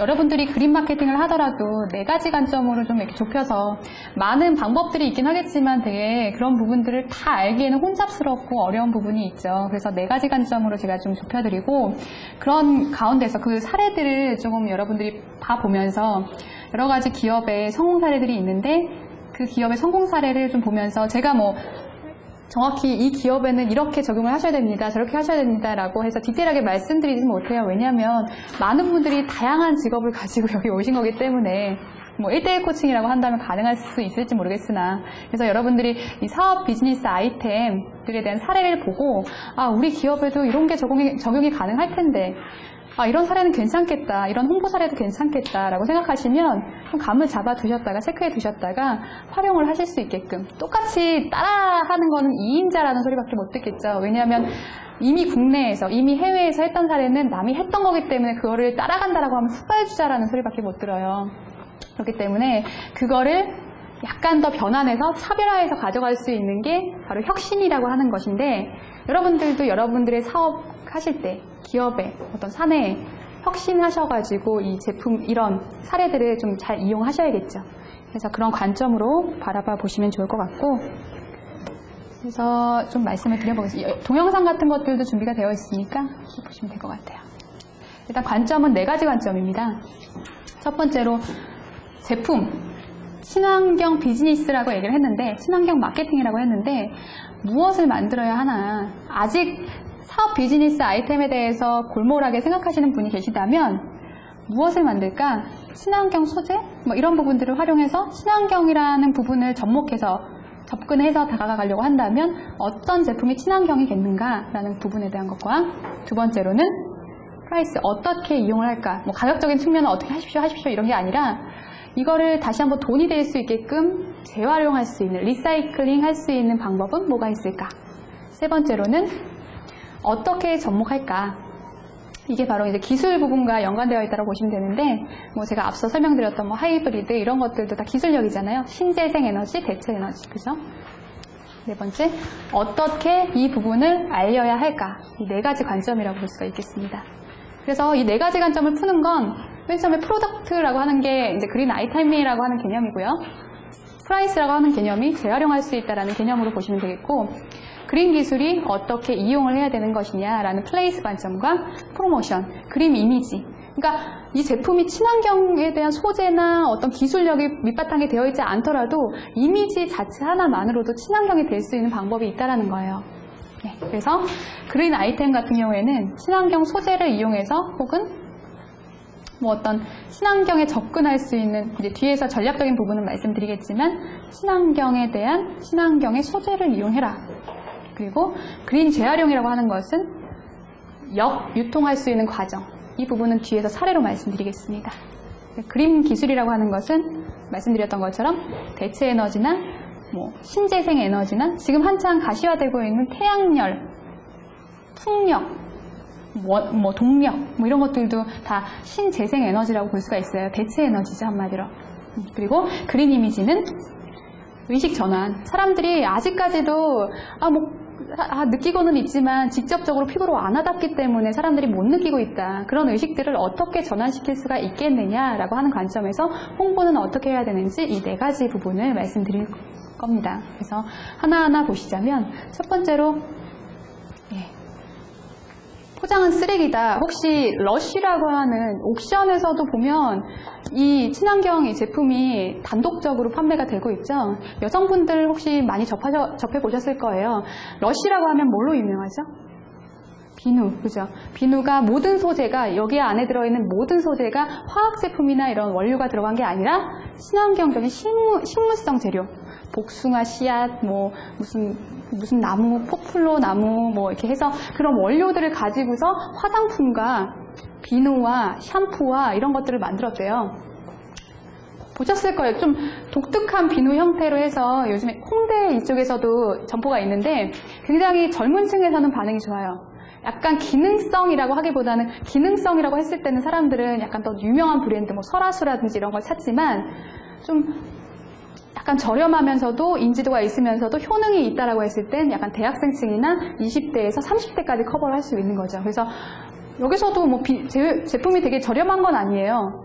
그러니까 저도 한번 여기서 사봤던 경험이 있는데 그냥 어떤 아이크림이나 이런 것들도 한 7, 8만 원까지도 가더라고요. 7, 8만 원, 10만 원 이 정도. 크림 조그만한 게.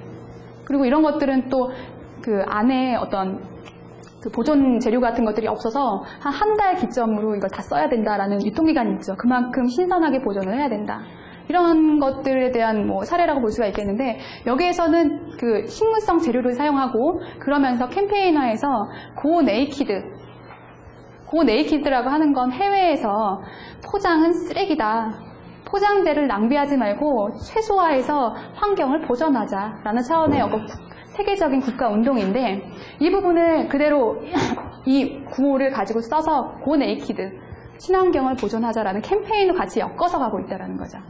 그래서 이들은 그 홍대 일대나 어떤 사람들이 밀집되어 있는 일대를 돌아다니면서 뒤에 옷을 안 입은 건 아니고요. 기본적으로 뭔가 입었겠죠. 그래서 다 벗고 앞치마만 두르고 이렇게 회전하면서 돌아다니고 있다라고 합니다. 그렇게 홍보하면서 포장은 쓰레기다, 포장은 쓰레기다 라고 하면서 이런 사례가 될 수가 있겠고, 그러니까 친환경이 될 수 있는 재료와 그 안에 속재료 이런 것들을 이렇게 친환경이라고 볼 수가 있는 거죠. 요즘에 유기농이라고 해서 어떤 채소들, 야채들 그런 것들에 대한 식물성 원료를 이용해서 또 만든 제품들이 있잖아요. 페이스샵, 바디샵 이런 것들도 마찬가지고요. 네, 그렇죠? 그리고 두 번째로는 우리 우유팩 같은 거나 아니면은 음료수 통 같은 경우에도 다 이런 것들도 에너지 낭비로 인한 제품들을 생산하는 라인이기 때문에 이런 것들을 최소화시키기 위해서 방법이 뭐가 있겠느냐? 이 비닐도 친환경 비닐을 이용해서 비닐만 따로 이렇게 파는 거죠. 해가지고 이런 것들은 다시 재생해서 쓸 수 있게끔. 약간 여러분들 보시기에도 미관상으로는 조금 모해 보일 수 있으나 나중에 여기에다가 그 탄소 라벨 그 마크, 인증 마크가 부착된다라고 하면, 그게 돈이 된다라고 하면 이 외관상이 얼마나 중요하겠어요, 여러분들. 사실상 여러분들 생각해보면 맛도 중요하고 멋도 중요한 건 사실입니다. 근데 거기에다 돈이 되고 이거는 돈이 안 된다라고 되는 관점이라고 봤을 때 여러분들은 오히려 이런 거를 선택하신다라고 보실 수가 있겠죠. 그래서 이런 것들, 그리고 니어 워터라고 해서 그 워터라인이라고 하죠. 풀무원에서 그 새로운 신용기를 개발했는데 다 먹고 난 물을 이렇게 살짝 비틀어주면 이렇게 이제 많이 축소가 돼서 이렇게 찌그러진다라고 하죠. 그러니까 보통 음료수 페트병 같은 것들 그냥 먹고 이렇게 찌그릴래도 제대로 찌그러지지 않은 상태에서 부피감만 차지하고 그냥 버리게 되고, 이런 것들을 최대한 부피를 축소해서 뭐 재활용을 하게끔 할 수 있는 그런 이렇게 환경적인 병이라고 보시면 되겠습니다. 용기라고요. 그래서 뭐 이런 사례들도 볼 수가 있으시겠고, 그리고 우리 대기업 삼성전자에서 혹시 휴대폰 그 안에 원료가 옥수수라고 하는, 옥수수로 만든 휴대폰이라고 아시죠? 삼성전자에서 리틀 레임이라고 하는 제품인데, 이 제품뿐만 아니라 이 제품 자체가 이제 다시 재활용을 하거나 아니면은 다시 이런 것들이 이제 삭혀졌을 때, 보통 이 휴대폰의 뒤에 배터리 부분이 친환경에 가장 오염물질이라고 해요. 배터리 방출이 되게 되면 그만큼 환경에 악영향을 준다라고 얘기를 하는데, 그런 소재들을 다 이제 친환경으로 변화시킨 거죠. 그리고 이 바깥 포장재 같은 경우에도 콩기름을 사용했다라고 하죠. 식물성 콩기름을 사용해서 인쇄도 다시 지워져서 재활용할 수 있게끔 종이 재질로 해서 이렇게 겉박스 포장 같은 경우에도 친환경을 살렸다라고 하는 그런 관점에서 보실 수 있게끔 이런 제품을 개발했다라고 볼 수가 있는 거죠. 뭐 요즘에 뭐 시판이 잘 되고 있어서 결과물이 어떻게 됐는지는 아직까지는 정확히 모르겠지만, 사람들이 이런 관점에서 봤을 때 이 제품은 앞으로 향후에 반응이 있을 것이다 라고 할 수가 있겠죠. 그리고 또 뭐가 있을까요? 우리 뭐 필수적으로 많이 쓰고 있는, 비 올 때 많이 쓰는 우산이겠죠. 앞으로 지구온난화가 가시화되면 폭설도 폭설이겠지만 비도 참 많이 온다라고 해요. 에코디어라고 하는 친환경 우산인데요. 보통 우리 우산 이렇게 오래 쓰고 한 2, 3년씩 쓰고 나면, 2, 3년도 못 쓰는 경우도 있긴 하겠지만, 쓰고 나면 폐기하실 때 이게 이제 손잡이와 그 몸체 부분이 분리가 안 되는 상태로 버리기 마련이죠. 그렇게 되면은 재활용할 수도 없고 그거를 그대로 그냥 갖다가 불태워버리거나 버려야 된다고 합니다. 그런데 에코디어라고 하는 이 휴대 우산은 이 그 손잡이 부분이 분리가 가능해서 이 손잡이는 또 별도로 어떤 장식품용으로 쓸 수도 있고, 또 이렇게 예쁘게 이제 어떤 캐릭터화 시켜서 살려서 이런 식으로 사용할 수도 있고, 분리해서 일단 버릴 수가 있기 때문에 폐기할 때도 어떤 친환경에 일조할 수 있다라고 하는 부분입니다. 이런 아이템들도 있겠고요.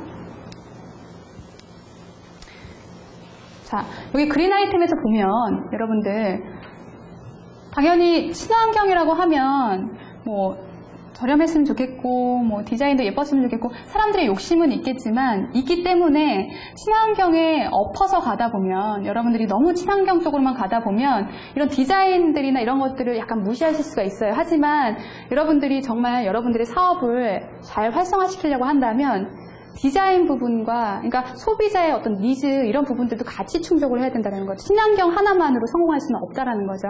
그래서 이런 부분들을 잘 활용하시고, 적은 재료와 에너지만으로 생산이 가능한가라고 하는 그 관점을, 그러니까 제품 생산을 하시거나 신제품을 개발하시거나 아니면 새로운 사업 비즈니스 아이템을 찾고 있다라고 하실 때 정말 적은 재료와 적은 에너지만으로 생산이 가능한가라고 하는 그 부분을 염두하셔야겠고요. 두 번째로는 공해 물질을 방출하는가. 당연하죠.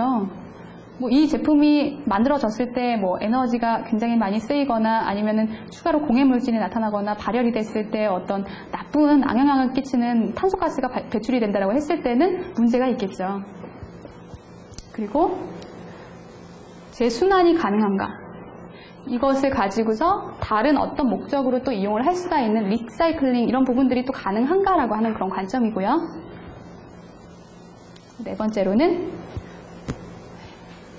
친환경 제품이라고 한다면 수명도 약간 길어야겠죠. 오래 써서 계속적으로 쓰면서 뭐 이거를 계속 갈아치우게 되면 그건 또 무용지물이 돼버리니까 쓰레기가 되겠죠. 그렇기 때문에 긴 수명을 가지고 있어야 되고, 또한 수선 보수가 용이한가라고 하는 관점에서 이 4가지 관점을 좀 주력해서 여러분들이 신사업 아이템이나 어떤 비즈니스 아이템을 찾으실 때 잘 생각을 해보시기 바랍니다. 재순환이 용이한가는 어떤 건가요? 이 제품을 다른 용도로 리사이클링이 가능한가? 아니면은 아까 말씀드렸던 것처럼 제품이 폐기가 되었을 때 이거를 뭐 약간 수선을 해가지고 다른 목적, 뒤에서도 나오겠지만 뭐 재활용할 수 있는 어떤 수단으로 활용할 수 있는 아이템이 있다는 것인데 말씀을 드리겠습니다. 그 다음 두 번째로는 그린 재활용에 관련된 사례인데요. 여러분들 여기서 한번 퀴즈를 한번 드려볼게요. Buy one, get one free 라고 했습니다. 이게 바로 어떤 구호일 수도 있겠는데요. 이게 이제 한국의 사례예요. AA라고 하면 우리 복사용지로 굉장히 유명하죠? 네, 여러분들 그 사무실에서 많이 쓰시고 계실 겁니다. 근데 잘 보시면 하나를 사면 하나를 더 얻을 수 있다라고 얘기를 하고 있어요. 무슨 뜻일까요? 근데 하나를 사면 하나를 더 주면 1+1이라는 개념인데 하나를 더 주지는 않았습니다. 줄 수가 없죠. 어떻게 다른 데서는 하나의 값에 하나를 판매하는데 여기서는 2개를 준다라는 게 원가 자체로도 말이 안 되는 얘기겠고요. 어떻게 가능했을까요? 이 부분이. 자, 힌트를 드리자면 그린 코리아 유나이티드 녹색 연합, 이게 힌트라고 볼 수가 있겠죠? 뭘 것 같아요? 뭔가 메시지를 전달하려고 하는 어떤 캠페인성인 것 같은데, 자, 그래서 이분이 요거를 사시고서 하나 사면 하나 더 준대더라 라고 해가지고 요거를 이제 가지고서 매대 앞에 가서 계산해 주시면서 점원한테 하나 사시면 하나 더 주신다면서 주세요 라고 했는데 점원이 이렇게 말했다라고 하죠. 하나 사면 하나를 더 드리는 게 아니라 바로 보통 사람들 이 복사용지나 이런 걸 사게 되면 한 면만 쓰고 한 면은 안 쓰시잖아요. 네, 그래서 한 면을 쓰게 되면 한 면을 더 가질 수 있다라는 그런 캠페인 차원에서 이렇게 얘기를 했다라고 하는데, 이것도 좋은 차원에서 얘기를 하면 뭐 악적인 부분으로 얘기를 하는 게 아니라 좋은 캠페인성으로 녹색연합에서 이렇게 이제 같이 연합해서 이런 마케팅 활동을 할 수가 있다라는 거죠. 이런 느낌으로. 뭐 소비자도 이건 왜 그러지? 라는 생각을 갖고 있다가 자연을 생각해서 이런 부분에 대한 얘기를 말씀을 드린 겁니다. 캠페인화하고 있는 겁니다. 라고 하는 관점에서 봤을 땐 그럴 수 있다. 좋다. 사보자. 라는 관점으로 갈 수가 있다는 거죠. 이런 것들. 그리고 저는 이거 좀 말씀을 드리고 싶은데, 여러분들 사업 홍보하시거나 어떤 프랜차이즈 하시는 분들도 보통 전단지, 일반화된 전단지, 식상한 전단지 많이 뿌리실 거예요. 뭐 휘황찬란하게 색깔 막 넣어가지고 뭐 몇 % 싸게 해준다, 오픈 세일 기념으로 해서 이마트나 양판점이나 이런 데서 굉장히 많은 전단물들을 받아보셨을 텐데, 그렇게 해가지고 돈 퍼 들여봤자 뭐 신문에 껴가지고 삽지해서 그거를 이제 전달하고 이런 식으로 해봤자 사람들이 보는 확률이 그렇게 많지가 않습니다. 다 쓰레기라고 보는 거죠. 이거 또 들어왔어, 지겹다. 보는 사람이 누가 있겠어요? 그러나 여러분들 이거는 이제 재활용에 대한 사례인데, 그 HP에서 이제 그 종이 같은 것들을 수거해서 이걸 다시 한번 재활용해서 이 옷걸이에다가 홍보할 수 있게끔 여기다가 이제 프린팅을 한 거죠. 이거를 가는 사람들한테 다 나눠주는 게 아니라 자연적으로 홍보할 수 있는 수단이 뭡니까? 여러분들? 이거 옷걸이를 100만 개 만들어 놨어요. 이거를 자연적으로 풀려줄 수 있는 상대가 누가 있겠죠? 세탁소. 그죠? 세탁소에서 갖다만 주면 자연적으로 퍼지게 되는 거죠. 사람들은 이 옷걸이 같은 경우에는 집에서 이렇게 사용하고 이렇게 쉽게 버리는 거라기보다 많이 이렇게 갖다 꽂아놓죠. 꽂아놓고 옷을 또 뺄 때 다시 한번 보게 되고. 왜 이 옷걸이는 홍보수단으로 사용을 하지가 않는지 사람들 조금 이런 부분들도 홍보수단으로 여러분들 활용하실 수 있길 바라고요. 좋은 아이템이라고 생각을 합니다. 재활용하고, 그러니까 종이 자체도 수거를 해서 이런 식으로 재활용해서 홍보수단으로 활용할 수 있다는 것, 이것도 하나의 방법이 될 수가 있겠고요. 그리고 플랍 슈즈라고 해서 여름 때 많이 신고 다니는 쪼리 보실 수 있으시죠? 이런 것들도 폐타이어를 이용해서 폐타이어를 재활용하면 이런 식으로 활용할 수가 있다 라고 하는 부분이고요. 이건 뭐죠, 여러분들? 신문지를 좀 덮어놨는데 약간 임시 방편이긴 하지만 우산을 대용할 수 있는, 그러니까 갑작스럽게 비가 왔을 때 한 사이즈는 이 정도 사이즈라고, 볼펜 사이즈만 하다라고 하고요. 그거를 이제 펴가지고 대신 이제 버려진 신문지나 비가 갑작스럽게 왔을 때 이걸 이제 대체해가지고 쓰게 되면 우산 대용으로 쓸 수가 있다라고 하는 차원에서 이런 아이디어성 제품들도 나오긴 했네요. 그리고 우리 그 병뚜껑, 그 플라스틱 뚜껑들 있잖아요. 그런 것들을 모아서 이런 의자로 만들기도 하고요. 그리고 우리 자동차 커버 시트 같은 것들도 폐기되는 시트 같은 것들 다 모아서 가방으로 또 재탄생시킬 수도 있다라고 하는, 우리 현수막 굉장히 많잖아요. 역사나 이런 데서 보면은 가로 현수막 엄청나게 막 깔려져 있죠. 이런 것들을 또 다 모아가지고 가방으로 만들기도 하는 사례들을 우리가 볼 수도 있잖아요.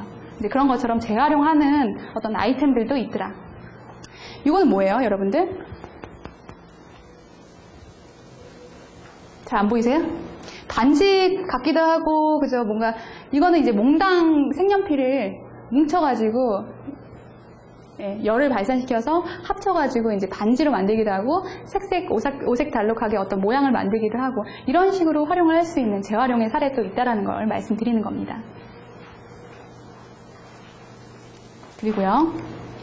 그리고 이제 베스트 바이라고 하는 곳인데, 여러분들 제품을 사람들한테 홍보할 때, 아까 말씀드렸던 미디어를 활용해서 전단지를 활용해서 홍보하는 방법들도 있겠지만, 역으로 생각했을 때 사람들이 자발적으로 찾아오게끔 하는 방법도 있다는 겁니다. 그게 바로 그 폐 전자제품을 보상해드립니다라고 하는 관점에서 봤을 때요. 그러니까 사람들이 쓰다가 지금 이제 쓸 가치가 없는 그런 전자제품이나 상품이나 어떤 제품들을 가지고 그대로 거기 그 회사에다 갖다 주면 그거를 상품권으로 바꿔준다고 하는 거예요. 네.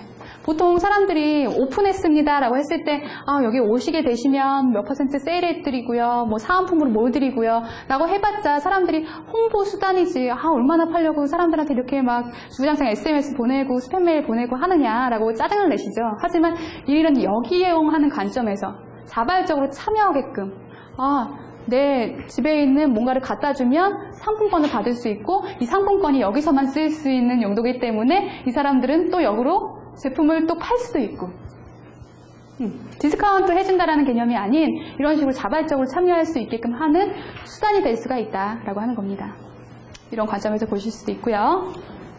그리고 세 가지 사례가 있는데, 우리 나이키라고 하면 운동화로 유명하잖아요, 그죠? 운동화. 젊은 청년들한테 운동화라는 개념, 동행화라는 개념에서 되게 유명하지만, 후진국의 나라에서는 노동력 착취라고 해요. 아까 전에 제가 네슬레에서 노동력 착취, 아이들을 이용해서 일거리 수단으로 활용해서 그렇게 아이들을 힘들게 하고 또 사망자를 발생시킨다라고 했는데, 그런 이미지를 갖고 있었다고 하죠. 후진국에는 노동력을 착취하는 공장을 마련해서 거기는 이제 아이들이 일거리 수단이 없고 거의 아이들이 가장이래요. 후진국에서는 정말 하루하루 생존하기가 힘든 아이들이 많다라고 하는데, 그 아이들은 결국에 할 일도 없고 하니까 이런 공장에 모여가지고 정말 하나하나 이렇게 손땀 만들어가지고 이 제품을 생산해내는데, 그런 게 바로 이제 저렴한 비용으로 노동력을 착취하고 있다라고 하는 개념에서, 그렇게 원하지는 않았겠지만 기업에서도, 근데 이제 그런 후진국의 사례가 그렇게 될 수밖에 없었다라는 거고요.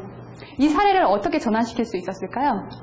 바로 운동화를 가지고, 그 운동화를 이렇게 쓰다 버린 운동화 다 모아가지고 그 후진국의 운동장으로, 아이들이 뛰어놀 수 있는 운동장 바닥재로 활용했다라는 겁니다. 재활용해서. 그렇죠? 이런 것도 있겠고, 그래서 그들의 이미지를 제고시킬 수 있었다는 거죠, 한마디로. 그러니까 사회적으로 환원도 하고 기여도 하고, 자기네들은 큰 돈 안 들이고 이런 것들 다시 수거해가지고 바닥재로 깔아주는 그런 역할. 두 번째로 삼성전자는요.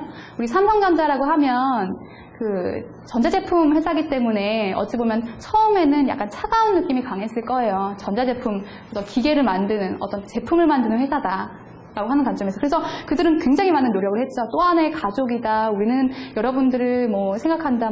미래 투모로우 해가지고 요즘에 CF도 많이 나오고 있는데, 그만큼 사람들한테 우리는 너네들과 가깝게 있다라고 하는 부분을 어필을 하고, 또 하나의 가족이다. 우리를 따뜻하게 생각해라라고 해서 아무리 어필을 하는데도 불구하고 지금은 인류 기업이죠. 우리나라에서 알아주는 기업이죠. 그만큼 그 홍보, 어떤 이미지 제고에 성공했다라고 볼 수가 있겠는데, 이 나라도, 이 기업도 차가운 전자제품이다라는 시선에서 좀 변모를 할 수 있게끔 했던 계기가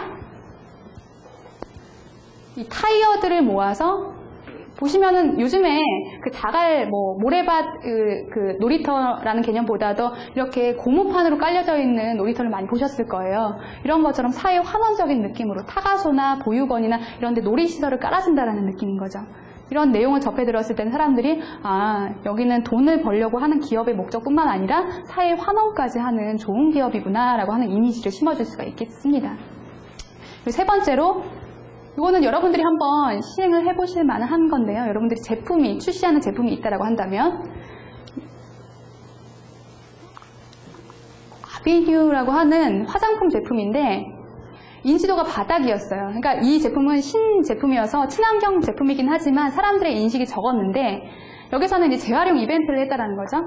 그 화장품의 뚜껑을 25개를 모아오면 우리 제품의 샘플 패키지를 주겠다라고 해서 이벤트를 걸었다고 합니다. 지금도 진행 중에 있을지 몰라요. 홈페이지 한번 찾아가 보시면 25개 이렇게 해가지고 그 뚜껑을 모아오면 사람들한테 무료로 우리 샘플을 주겠다.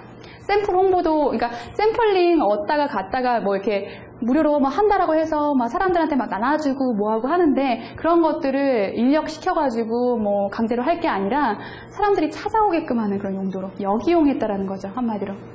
이런 마케팅 방식도 그렇게 해서 재활용하기도 하고 그들은 이제 뚜껑 수거를 해서 다시 요거를 신제품에 적용해서 다시 활용하기도 하고 돈도 벌고 기업 이미지도 제고시키고 이 두 마리 토끼를 다 잡았다라고 할 수가 있는 거죠. 그리고요. 이 그린 재활용이라고 하는 그런 전략을 보시면요. 유통 경로를 역이용해본다. 그러니까 사람들이 우리가 직접적으로 기업이기 때문에 사람들한테 강제로 홍보하고 여러 가지 수단을 미디어, 신문, 방송, 여러 가지 전단, SMS 이런 수단들을 이용해서 이렇게 사람들한테 홍보를 하는 게 아닌 사람들이 역으로 좋은 이미지를 가지고서 여기는 제품을 내가 쓰다 버린 제품을 가져와 주면 뭔가 환원해주고 보상을 해주고 베네핏을 주고 한다더라. 내가 직접적으로 참여를 하게끔 하는 어떤 자발적인 계기를 형성한다라는 거죠. 네, 그런 부분에서 잘 이용을 했던 거고요. 이런 것들. 그래서 그린 재활용은 그러면 내 제품, 내 회사의 어떤 상품을 만약에 사람들이 다 쓰고 났을 때 이 부분을 다시 한번 재활용할 수 있게 만드는 방법은 뭐가 있겠느냐. 예를 들어서 예전에 어디 참이슬이라고 하는 그 소주 그 병을 가지고 공모전을 했다라고 하죠. 그러니까 그 병을 다 이제 마시고 난 다음에 아이들한테 이걸 이쁘게 이렇게 만들어가지고 작품으로 만들어서 공모전을 해서 우수 작품을 선정하기도 하고 그런 식으로 이 소주병을 예쁘게 작품으로 승화할 수도 있다라고 하는 방법을 알려주기도 하고요. 사람들한테 역으로 좋은 이미지를 홍보하기도 하고요. 네, 이런 식으로. 그리고 하나의 사례를 더 보여드릴게요. 그린 기술이라고 해서 이제 세 번째 어떤 마케팅 수단이라고 볼 수가 있겠는데 그린 기술.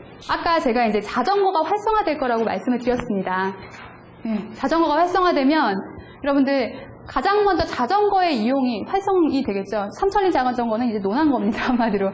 삼천리 자전거 이외에 해외에서 경쟁사들이 막 쳐들어오게 되면은 그거야 문제가 될 수는 있겠지만 아직까지는 독점 기업이라는 거죠. 그 삼천리 자전거를 따라올 그 후발주자가 아직까지는 없다라는 건데 이젠 자전거가 이제 활성화되면 이제 그렇게 바라볼 수도 있겠고 좀 더 그 자전거를 편리적으로 사람들이 1인 수단이기도 하지만 좀 더 갖고 다니기, 이렇게 타고 다니기도 하지만 타고 다닐 수 없는 경우에는 끌고 다니기라도 해야 되잖아요. 그런 편리성을 강조하기 위해서는 어떻게 또 아이템이 생겨날 수가 있는지 함께 보겠습니다. 소리가 안 들려요, 이거는. 한번 그 이미지만, 동영상만 보시면 되겠습니다.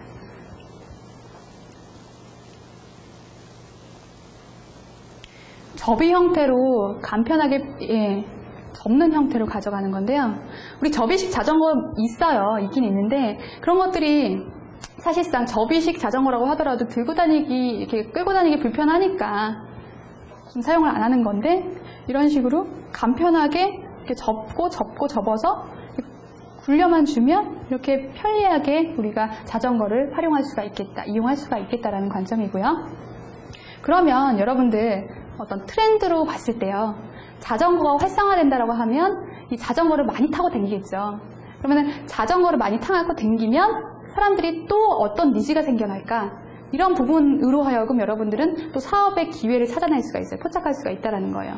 지금 자동차라고 하면 좋은 자동차를 샀지만 튜닝하는 사람들도 있었고, 그 안에 어떤 옵션 같은 것들을 새로 하는 사람도 있었고, 그 안에 자동차의 지리를 찾기 위한 내비게이션도 있었겠고, 여러 가지 것들이 있죠. 이제 그런 것들로 하여금 어떻게 자전거가 활성화되면 그러면 어떤 것들이 또 유추가 될지, 이런 부분들을 쭉 생각을 해보시면, 발상을 해보시면 그 안에서도 여러분들이 사업 아이템 기회를 찾으실 수가 있습니다. 자, 이런 것과 그러면 한 가지 더, 자전거가 활성화되면 보세요. 자전거 도둑놈도 생기겠죠. 예. 사회에 악적인 요소가 또 생기기 마련인데 누구나 마찬가지인 것처럼 자동차 도난 장치도 있는 것처럼요. 예. 보셨죠?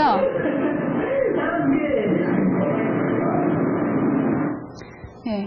자전거를 훔치려고 하니까 이렇게 체인을 끊으려고 하니까 뭔가 팍 튀어나와서 페인트가 옷에 확 묻어요. 이 페인트는 지워질 수 없는 어떤 성분이라고 하는데 뭐 이런 식으로 해서 도난 잠금 장치, 그러니까 쉽게 체인을 풀게 되면 분명히 자전거에서도 나는 좀 고품격을 추구한다라고 하는 사람들은 비싼 자전거를 사기도 하고, 이게 나의 품격, 자동차도 그렇게 가치를 평가하듯이, 그죠?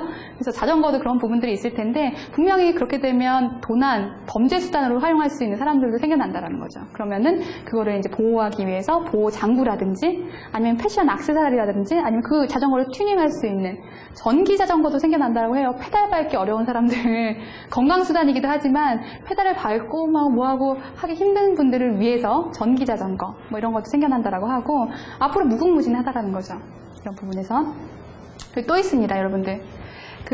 여러분들이 차 사고 났을 때 가장 먼저 달려오는 게 누굴까요? 네? 하이카. 네, 보험사가 가장 먼저 달려온다라고 생각하시겠지만, 저는 견인차 있죠. 네, 견인차가 제일 먼저 달려와요.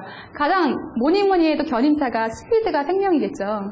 근데 정말 도심권에서 사고가 터졌을 때 차들이 꽉꽉 막혀져 있는데 그런 것들을 뚫고 지나가기에는 시간이 걸리기도 하고 스피드에도 문제가 있고, 이런 부분에 대한 해결점이 있었습니다. 이런 것들도 한번 동영상을 보여드릴게요.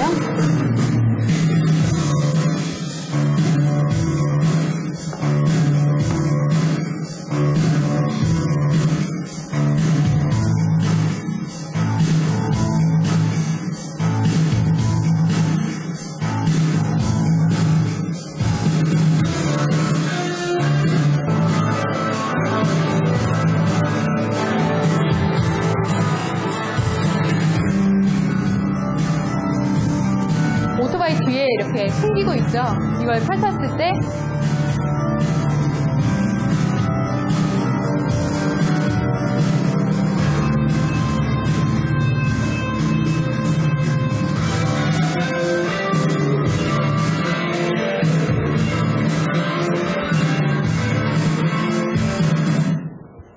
약간 이렇게 여기까지 보셨는데요. 예, 어떠세요? 뭐 이렇게 가장 스피드한 부분이 생명인데, 만약에 바로 이렇게 전화를 받고 출동했을 때 차가 꽉꽉 막혀져 있는 것보다 사이사이를 뚫고 지나갈 수 있는 오토바이가 훨씬 활용적이겠죠. 그러면서 이렇게 중간중간에 이렇게 지체되는 그런 부분 때문에 연료 낭비할 필요도 없고, 특히나 이 지금 오토바이 같은 경우에는 전기를 이용한 오토바이라고 합니다. 그렇기 때문에 에너지 부분에서도 절약할 수가 있겠고, 다기능적으로 좋은 부분이기 때문에 앞으로 곧 들여올 거라고 합니다.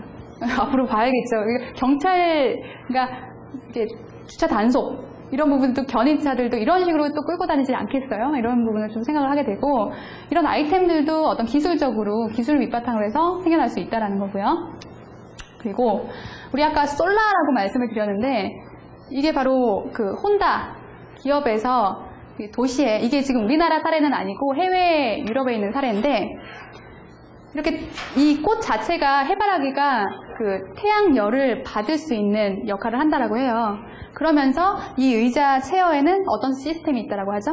우리 보통 노트북, 1인 1 노트북 많이 갖고 다니시고, 휴대폰도 이제 스마트폰이 나와서 여러 가지 기능을 대신한다라고 하는데, 그런 것들을, 그러니까 태양열을 받아서 충전할 수 있게끔 하는 시스템.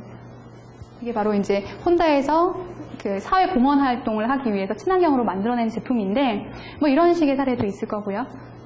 그리고 우리가 이제 휴대폰 아무래도 휴대폰으로 TV도 보기도 하고 인터넷도 하기도 하고 스마트폰 많이 아시잖아요. 그러면서 또 스마트폰을 갖고 계시는 분들이 열에 한 5명이라고는 알고 있는데 이제 그분들께 뭐 사용량이 많다 보면 배터리 충전도 쉽게 소모가 되고 근데 그런 부분들 때문에 자력적으로 이 태양열을 받아서 휴대폰을 충전할 수 있는 이런 가방도 생겨날 수 있다는 거고요. 혹시 보셨습니까? 이게 이제 시판이 될 거라고 하는데 아직까지는 사람들의 눈에 쉽게 띄진 않죠. 그리고 카메라, 요즘에 우리 동호회 활동 많이 하시는 것처럼 카메라도 매니아층도 굉장히 많은데 카메라도 이렇게 전력 같은 것들을 충당해서 자력적으로 충전할 수 있는 시스템 이런 부분들도 있겠고요. 그리고 차고만 당겨도 차고 당기는 그 하나만으로 이제 태양열을 받아서 카메라나 이런 핸드폰을 충전할 수 있는 시스템도 있고요. 그리고 우리 지하철에서 보통 젊은 사람들은 게임을 하거나 PMP를 보거나 뭐 여러 가지를 보는데 엔터테인먼트를 하는데 주부님들은 그냥 멍하니 멍 때리고 있는 게 사실이잖아요. 그러니까 주부님들한테 굉장히 좋을 것 같아요.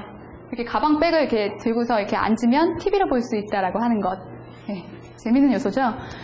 이거는 다른 나라에서 일단 시판이 되고 있는데 비용이 얼마일까요, 여러분들? 얼마일 것 같아요? 얼마면 여러분들 사시겠어요? 한 가격은 30만 원 정도라고 하고요. 30만 원 정도면 여기서 이게 더 활성화되고 기술력이 더 계속 발전을 하게 되면 이런 것들도 이제 가격 경쟁력이 떨어지겠죠. 많이 저렴해지긴 하겠죠. 이제 그런 부분에서 이렇게 나와 있는 제품들, 기술을 활용해서 나와 있는 제품들이라고 볼 수가 있겠습니다. 솔라, 이 태양열을 어떻게 받아가지고 제품으로 활용할 수가 있는지, 뭐 스피커나 우리가 전력을 다 이용하는 것들을 모든 것들을 한번 생각해 보시면 될 것 같아요. 그리고 태양열 커튼이라고 합니다.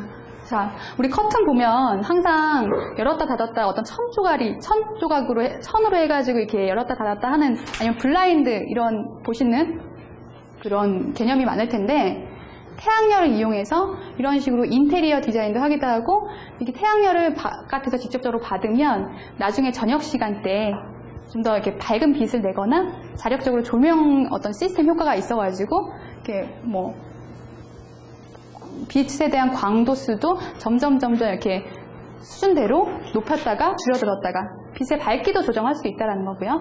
이런 식으로 태양열 커튼도 지금 나올 거라고 합니다. 그리고 여러분들 아이들한테 뭐 이런 미래 어떤 친환경에 대해서 뭐 교육시키는 어떤 아이템으로도 좋을 수 있는 게 동력 장난감이에요. 아이들이 이게 손을 계속 돌려야 되죠. 돌려서 움직일 수 있게 하려면 보통은 이제 배터리를 이용해서 이제 충전해가지고 쓰기도 하는데 이런 것들을 동력으로 움직일 수 있게끔 하는 장난감이 생겨날 수 있다는 거고요. 그리고 여러분들 전기 보통 보면 콘센트 그냥 꽂아놓고 계속적으로 쓰시잖아요. 보통 이거를 절약해가지고 빼놓으시겠다라고 하시는 분 많이 없으실 겁니다. 저도 마찬가지고요. 그렇기 때문에 이게 항상 습관화가 되어 있다 보니까 이런 것들도 어떤 아이템으로 나왔어요. 자, 보시면 돼지 저금통에다가 1,000원짜리든 100원짜리든 돈을 넣어야만 그 시간만큼 전기를 쓸 수 있게끔 하는 그 어떤 아이템이라고 볼 수가 있겠어요. 좀 재미있기도 하고 계속 돈을 넣어야 되기 때문에 저금은 당연히 해야 되는 거고 일석이조의 효과를 누릴 수 있는 건데 이게 이제 습관화가 된다는 거죠. 그러니까 돈을 안 넣게 되면 전기가 차단되기 때문에 열 효율이나 전기에 대한 에너지 절감도 할 수가 있는 부분이겠고요. 이런 것들도 아이디어 아이템으로 나올 수가 있었습니다. 그리고 이것도 마찬가지로 우리 보통 콘센트 그냥 꽂아놓기 나름인데요. 이것도 그냥 꽂아놓은 상태에서 아래 위로 온, 오프 하시게 되면 이게 자동으로 절전이 되고요. 아예 전기가 통하지 않기 때문에 이런 식으로 아이디어 상품을 활용할 수가 있겠다라는 겁니다. 이런 것들도 이제 곧 시판이 될 거고요. 그래서 그린 기술은 어떻게 우리가 활용을 해야 되는 것이냐. 기술적인 부분이기 때문에 어떤 에너지 부분을 효율을 줄일 수 있거나 아니면 대체 에너지로 활용할 수 있는 그런 부분들이 중요하겠죠. 그래서 이 제품이 신재생 에너지 형태를 띠고 있느냐. 신재생 에너지라고 하면 동력을 활용할 수도 있고 태양열을 활용할 수도 있고 또 풍력을 활용할 수도 있는 여러 가지 이런 대체 에너지, 신재생 에너지가 될 수가 있겠죠. 두 번째로 에너지 효율을 높일 수 있는 것이냐. 세 번째로는 에너지를 얼마만큼 좀 절약할 수 있는 것이냐. 이런 부분에 대한 제품이 개발이 됐을 때 이거는 나만 또 좋다라는 게 아니라 정부 쪽에서 지원이 되겠죠. 친환경 제품이다라고 해가지고 지원금이 나올 수도 있겠고, 지금도 친환경 어떤 사업에 대한 1인 창업에 대한 그 부분에 대해서 지원이 많이 되고 있죠. 환경적으로도 정부 쪽에서. 그래서 이렇게 보시면 되겠고, 마지막으로 우리 그러면은 뭐가 남아있죠? 이미지. 그죠? 캠페인이나 이 제품이 나왔다라고 하는데 이 제품을 어떻게 홍보를 할 수가 있는 것이냐, 어떤 식으로 프로모션을 할 것이냐라고 하는 부분에 있어서 이미지를 어떻게 어필을 해야 이게 정말 친환경이라든지 기술력으로 어떤 친환경 부분을 띄지 않더라도 어떻게 이미지적으로 포장을 할 수가 있느냐라고 하는 부분에서 프로모션 사례를 좀 보실 수가 있을 텐데, 일단은 여러분들 아실 거예요. 가장 오래전부터 이 친환경에 대해서 캠페인화해서 CF를 진행하고 있는 사례, 유한 캠벌리라고 하죠. 유한 캠벌리의 CF를 하나 보실 텐데요. 대한민국 도시가 푸른 꿈을 꿉니다.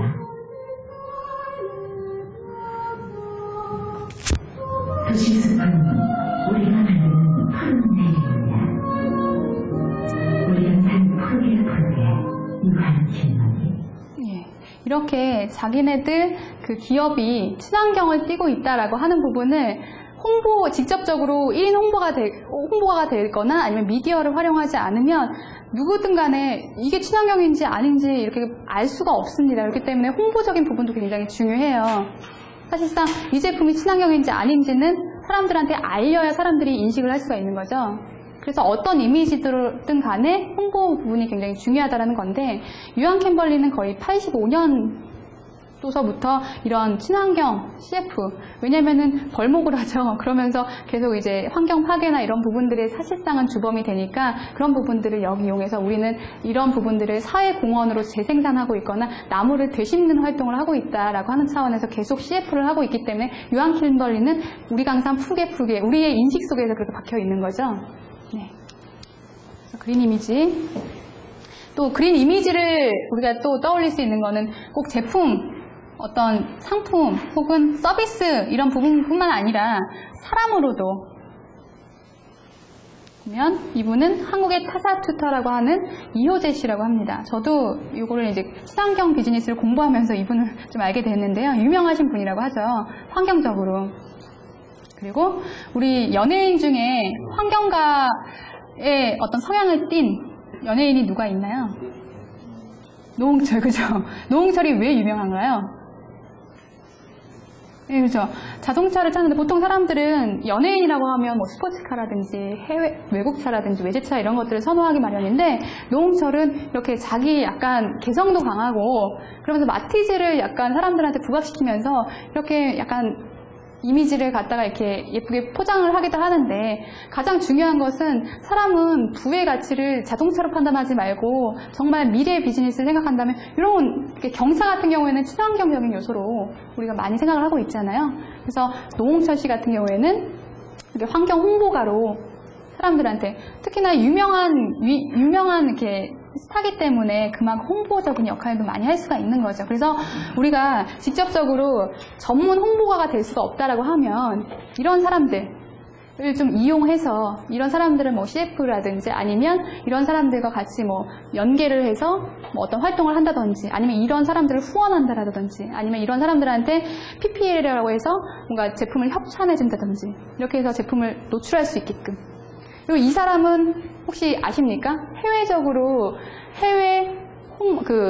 환경 홍보가 50인 안에 속하는 사람이라고 볼 수가 있는데요. 이 사람은 12살 때부터 이 환경에 대한 환경에 대한 운동 욕심이 굉장히 많았다라고 해서 그때부터 사람들을 끌어들이기 시작해서 12살 때부터 자기가 돈 모으는 거 있으면 무조건 사회에 기증하고 환원하고 사회를 위해서 쓰고, 뭐 어떤 프로그램에 참여를 그러니까 환경 보호 운동 그 프로그램에 참여를 하기 위해서는 그 자금이 한 $10,000가 필요하다고 하는데 그걸 벌기 위해서 학업을 포기하고 뭐 이렇게 열심히 일할 정도로 되게 유명하다라고 해요.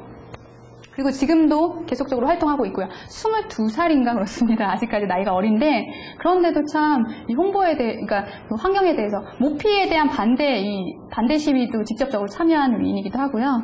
이 사람의 활동 업적을 보면 아 이런 환경 활동을 하고 있구나 이런 활동. 그리고 이 사람의 어떤 서포트 후원자가 돼주면 우리도 또 그 묻어갈 수 있는 다리 교량 역할을 할 수가 있다라는 거죠. 이제 이런 분들도 활용할 수가 있다. 데니서라고 하는 분입니다. 이시고요. 그리고 제품으로 놓고 보자면 그냥 제품이 어떤 친환경 소재라든지 제품 안에 들어가 있는 소재, 부자재 같은 것들이 친환경이 아니더라도 이런 제품들을 또 그린 이미지적으로 활용할 수가 있어요. 요거는 이제 쓰레기통인데 쓰레기통을 보통 우리가 분리해서 버리기 힘들고 한꺼번에 모아서 그냥 쌓아놓고 이렇게 묶어서 버리잖아요.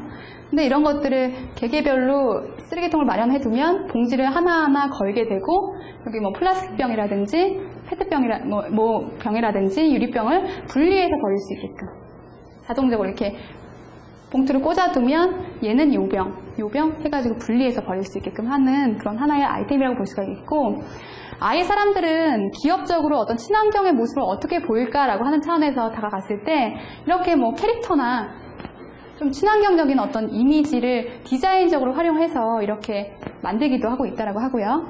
특히나 친환경 포장재 우리 포장재 하나만으로도 친환경에 앞장선다라고 하는데 뭐 녹색 열풍이라고 해서 이제 뒤에서 말씀드리겠지만 편의점에서 파는 과자 같은 경우에도 그린 색깔을 띠게 되면 친환경이구나 사람들이 그렇게 생각을 하게 된다라고 해요. 의식적으로.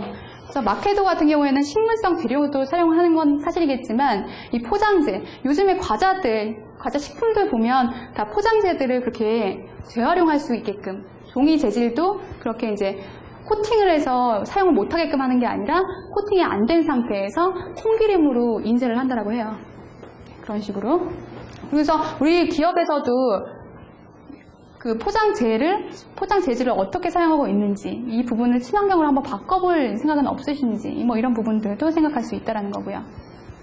그래서 이제 뒤에서 말씀드리지만 이렇게 뭐 아이들 과자 같은 경우에 최근에 뭐 우리 멜라민 파동이다 뭐다라고 해가지고 과자에 대한 위협 엄마들이 이제 엄마 손으로 직접 만들어줄 수 있는 뭐 쿠키, DIY 이런 것들도 온라인에 한창 번성을 했었었는데 그러면서 니즈가 생긴 게 아이들한테 먹이는 그 먹거리만큼은 안전하게 보호를 받고 싶다. 그래서 뭐 유기농 제품들이 들어오기도 하고 그러면서 포장재도 뭔가 친환경적으로 유해한 물질이 전혀 들어가 있지 않다라고 하는 그 이미지 표출만으로도 이 포장재 녹색깔로 바꿨을 뿐인데 수익이 뭐 20억에서 30억 매출로 거의 3분의 1가량 늘었다라고 보시면 되겠습니다. 포장재의 그 이미지 역할이 굉장히 중요하다라는 거예요. 사실상 그 안에 내포되어 있는 이게 친환경이 아니더라도 약간 포장재를 통해서 친환경적인 느낌을 줄 수도 있다라는 거죠. 그리고 이제 마지막으로 설명드릴 거는 그 탄소 라벨제, 탄소 인증제 이런 부분들인데 하비티스라고 하는 그 화장실 그 좌변기를 만드는 회사예요. 근데 여기에서는 그 블로그를 따로 관리를 합니다. 친환경 블로그라고 해서 여기에서 이제 사람들한테 그 홍보식으로 그 물 수질 오염에 대한 문제 퀴즈를 내서 그 퀴즈를 맞추는 사람들한테 포인트를 제공해요. 그 포인트가 쌓이는 만큼 벽돌을 제공을 해서 새로운 집을 짓는다든지 아니면 새로운 보건 사업을 한다든지 아니면 타가소나 뭐 어떤 사회의 어떤 기여 활동에 도움이 될 수 있는 뭐 시설을 짓는다라고 합니다. 그래서 사람들은 뭐 퀴즈도 풀고 내가 사회에 어떤 공조가 될 수가 있는 그런 부분들도 있으니까 이미지적으로도 좋고 그러면서 이 기업의 제품도 홍보할 수가 있고 그 제품을 가지고 벽돌을 쌓고 뭐하고 하는 거니까 그래서 이런 이미지를 홍보할 수가 있었고 그 마스터카드 같은 경우에도 이제는 탄소 라벨링이라고 해서 정말 친환경 제품에는 이 탄소 인증 마크가 붙는다라고 해요. 앞으로는 더 많은 상품에 그렇게 붙는다라고 하는데 그렇게 친환경에 일조하는 상품에 그 카드를 긁었을 때 그게 이제 뜨게 되겠죠. 이거는 친환경 제품이다. 그러면은 몇 퍼센트, 뭐 5%, 0.5% 캐시백 포인트 적립되는 것처럼 그렇게 적립을 해준다. 나중엔 돈으로 환원할 수 있게끔 그렇게 가치 있게 쓰게끔 할 수가 있다라고 하는 부분에서 이렇게 마케팅을 하기도 하고, 탄소 인증제. 그러니까 우리가 보통 탄소 마크 같은 것들도 뭐 사회적으로, 정부적으로 인증을 해주는 그런 시스템도 있겠지만 우리 자체적으로 또 만들 수 있는 것들도 있어요. 그러니까 친환경 마크 인증이라고 해가지고 우리 자체적으로도 우리가 정말 친환경에 일조하고 있고, 예를 들어서 이런 것들을 하나하나 사용해서 나중에 뭐 모이게 되면 향후에 어떤 뭐 환경 보전에 일조할 수 있습니다라고 하는 그런 마크라든지 이미지라든지 이런 것들을 제품에 넣어주게 되면 사람들이 이제 앞으로는 그런 것들도 주의 깊게 보겠죠.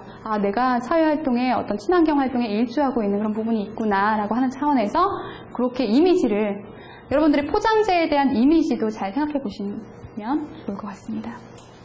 그래서 사람들의 의식 전환을 위해서 되게 중요한 거는 캠페인을 많이 활용하셔야 된다는 거죠. 아까 고 네이키드 뭐 이런 것들도 마찬가지겠지만 정말 사람들한테 눈으로 보여줄 수 있는 환경에 대한 위험성, 요즘에 뭐 CF 광고라든지 그리고 해외의 어떤 타 사이트의 어떤 해외 광고라든지 이런 거 보면, 그리고 신문에서도 많이 나옵니다. 친환경, 지구 온난화가 심각하다, 참 많이 문제 때리고 있는 거죠. 곰이 곰을 잡아먹어요. 그런 것들도 기사화 나기도 하고 그만큼 심각성을 알려주고 있는데, 기업의 입장에서, 업체의 입장에서도 그만큼 친환경이 여러분들한테 중요하고 피부로 와닿게끔 설명을 해줘야 사람들이 인식한다라고 합니다. 그런 부분에서는 꼭 친환경 제품을 만들어가지고 친환경 제품을 어필하기보다도 그 심각성을 먼저 알려주는 것이 사람들한테, 그래서 손이 가게끔 하는 것이 자발적으로 그런 부분이 필요하다는 거고요. 뭐 이런 것들입니다. 그래서 환경 마크 이런 부분들도 굉장히 중요해요. 우리가 쉽게 생각할 수 있는 그런 부분이기도 한데, 이런 부분들로 하여금 이거 살 거를 이거 살 수 있게끔 의식 전환을 한다라고 하면 그것도 큰 베네핏이 될 수 있고 선택의 폭이 될 수가 있는 부분이니까. 그래서 이런 식으로 홍보를 하시면 되겠고요.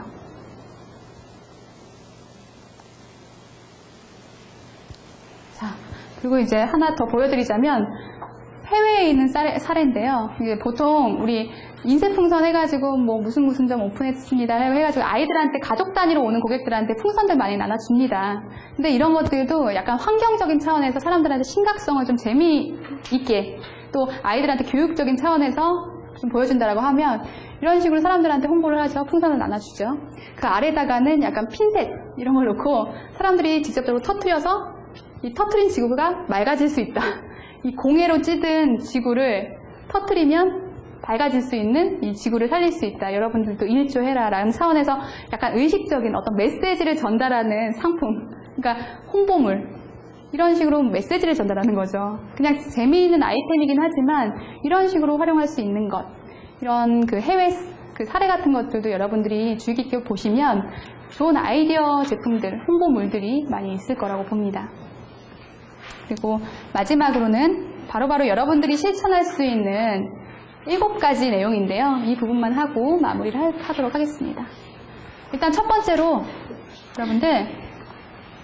일단 여러분들의 기업 내에 10계명을 만들어 보세요. 여러분들 뭐 일상생활에서 탄소를 절약할 수 있는 방법이 뭐가 있는지, 뭐 하나서부터 아니면 차 운전하는 그 습관서부터, 예를 들어서 공회전만 안 하게 되더라도 차의 연료나 이런 부분들을 소비하는 그런 부분들, 탄소 배출하는 것들을 막을 수 있고, 브레이크 한번 안 밟는 것만으로도 이렇게 우리가 쉽게 일상생활에서 실천할 수 있는 어떤 사례에 대해서 10계명으로 기업의 어떤 사규로 잡아놓고 실천하자라고 하면서 홍보를 직접적으로 하는 겁니다. 그러니까 그 사내에 있는 직원들 한 사람 한 사람이 홍보자가 돼서 구전과 구전을 통해서 확대가 될 수도 있겠고, 아니면 우리 10계명을 회사의 어떤 홈페이지라든지 블로그에 적어놓음으로써 우리 회사는 이렇게 친환경을 추구하고 있는 회사다라고 하는 이미지를 또 홍보할 수가 있겠죠. 이제 그런 차원에서 일단 친환경에 앞장선다라고 하면 의식적으로, 그러니까 친환경 사업이 중요하니까 굉장히 많이 뜨고 있으니까 라고 하는 것보다도 내실을 많이 다지려라는 거예요. 내실적으로 정말 완벽하게 그 친환경에 대한 의식이 있었을 때 생각도, 이 마인드도 바뀔 수 있다는 것입니다. 두 번째로는 아까 말씀드렸듯이 좀 캠페인이라든지 이런 부분들이 좀 거창한 부분에서 좀 비용이 많이 들고 뭐하고 한다라고 하면 포장재 부분을 약간 이런 식으로 할 수도 있겠죠. 우리가 좀 포장을 뭐 상자채 포장해가지고 거기다가도 이제 비용이 드는 건데 누드 포장이라고 해가지고 거기에다가 친환경을 살리기 위한 우리 누드 포장재 뭐 캠페인을 실행하고 있습니다라고 해서 그런 식으로 이미지를 홍보해도 좋은 이미지를 남길 수가 있겠죠. 그런 차원에서 본다면 그래서 뭐 아까 말씀드렸던 것처럼 그린 이미지를 살려라, 뭐 녹색깔 색감적인 부분에서도 그 이미지를 많이 받을 수가 있거든요. 그렇기 때문에 포장재를 잘 살려보도록 하고요. 아까 포장재도 이렇게 친환경 용기 다시 활용할 수 있는 거, 콩기름을 활용해서 그 인쇄를 한다든지 뭐 이런 것들도 있겠고요. 세 번째로는 탄소 캐시백 포인트제. 이 부분은 어차피 활성화될 겁니다. 정부 시책으로라도 사람들이 이거를, 그러니까 왜 이 제품을 사야 되는지, 왜 친환경을 사야 되는지, 이거는 그냥 선택적인 요인이라고 하는 차원에서 본다면 사람들은 이거 살 수도 있겠고 저거 살 수도 있어요. 하지만 정부적으로 포인트를 적립해준다라고 하면 사람들의 의식은 또 달라질 수 있다는 거예요. 그렇기 때문에 그걸 같이 연계해서 우리 제품을 샀을 경우에 포인트를 올려드립니다. 그 포인트로는 나중에 저희 제품을 샀을 경우에 뭐 어떤 할인율이라든지 이런 걸 적용해 드릴 수가 있습니다. 아니면 우리 서비스를 이용하셨을 경우에 이 포인트가 적립이 됩니다. 라고 해서 그런 식으로 역이용할 수가 있겠죠. 네 번째로는 여러분들 혹시 블로그 다들 기업 블로그 가지고 계시나요? 혹시 기업 블로그 가지고 계시다. 홈페이지 있으시다. 홈페이지. 기업 블로그 있으시다. 네, 딱 한 분 계시는데요. 여러분들 아직까지 우리 온라인으로 홍보할 수 있는, 오프라인으로 홍보하시는 분들도 굉장히 많아요. 프랜차이즈나 뭐 여러 가지 이게 뭐 전단물이나 이런 것들이 나오는 것들이 오프라인으로도 아직까지 홍보하고 계시는 분들이 많으신데, 이제 그런 관점, 온라인에서 아직까지도 우리가 블로그라고 하면 이제 고객과의 접점거리를 가장 근접하게 유도할 수 있는 기업만이 살아남을 수가 있다라고 얘기도 하는데, 그만큼 사람들의 니즈와 욕구와 사람들의 커뮤니케이션을 원활하게 하게끔 하기 위한 게 블로그예요. 블로그가 이렇게 사람들이 사실상 상업수단으로는 돈벌이가 안 될 수도 있다라고 하는데, 고객과의 커뮤니케이션, 사실적으로 우리가 클레임 전화라고 하더라도 사람들이 이렇게 불만을 호소하고 그러면 전화 받기 싫고 짜증나고 그러는 게 사실인데, 그런 니즈도 받을 줄 알아야 돼요. 그리고 고객들의 그 어떤 니즈를 해결해 줄 수 있었을 때 거의 접점 거리도 확보할 수가 있겠고 단골 고객이라는 것도 형성되는 겁니다. 그렇기 때문에 블로그를 활용해서 여러분들의 커뮤니케이션 수단을 확보하세요. 고객과의 접점 거리를 유도할 수 있도록 가깝게. 그래서 친환경 느낌의 약간 뭐 그린 열풍, 그러면서 그린 이미지에 대해서, 아니면 여러분들의 에너지를 절약할 수 있는 어떤 방법적인 부분에 대해서 내가 먼저 공부를 하고 정보를 알려주거나 뭐 이런 식으로 어필을 하게 되면 기업적으로도 이미지적으로도 사람들한테 친환경이구나, 친환경 사업을 하고 있는 기업이구나 라고 하는 의식을 주게 되겠죠. 그런 부분들.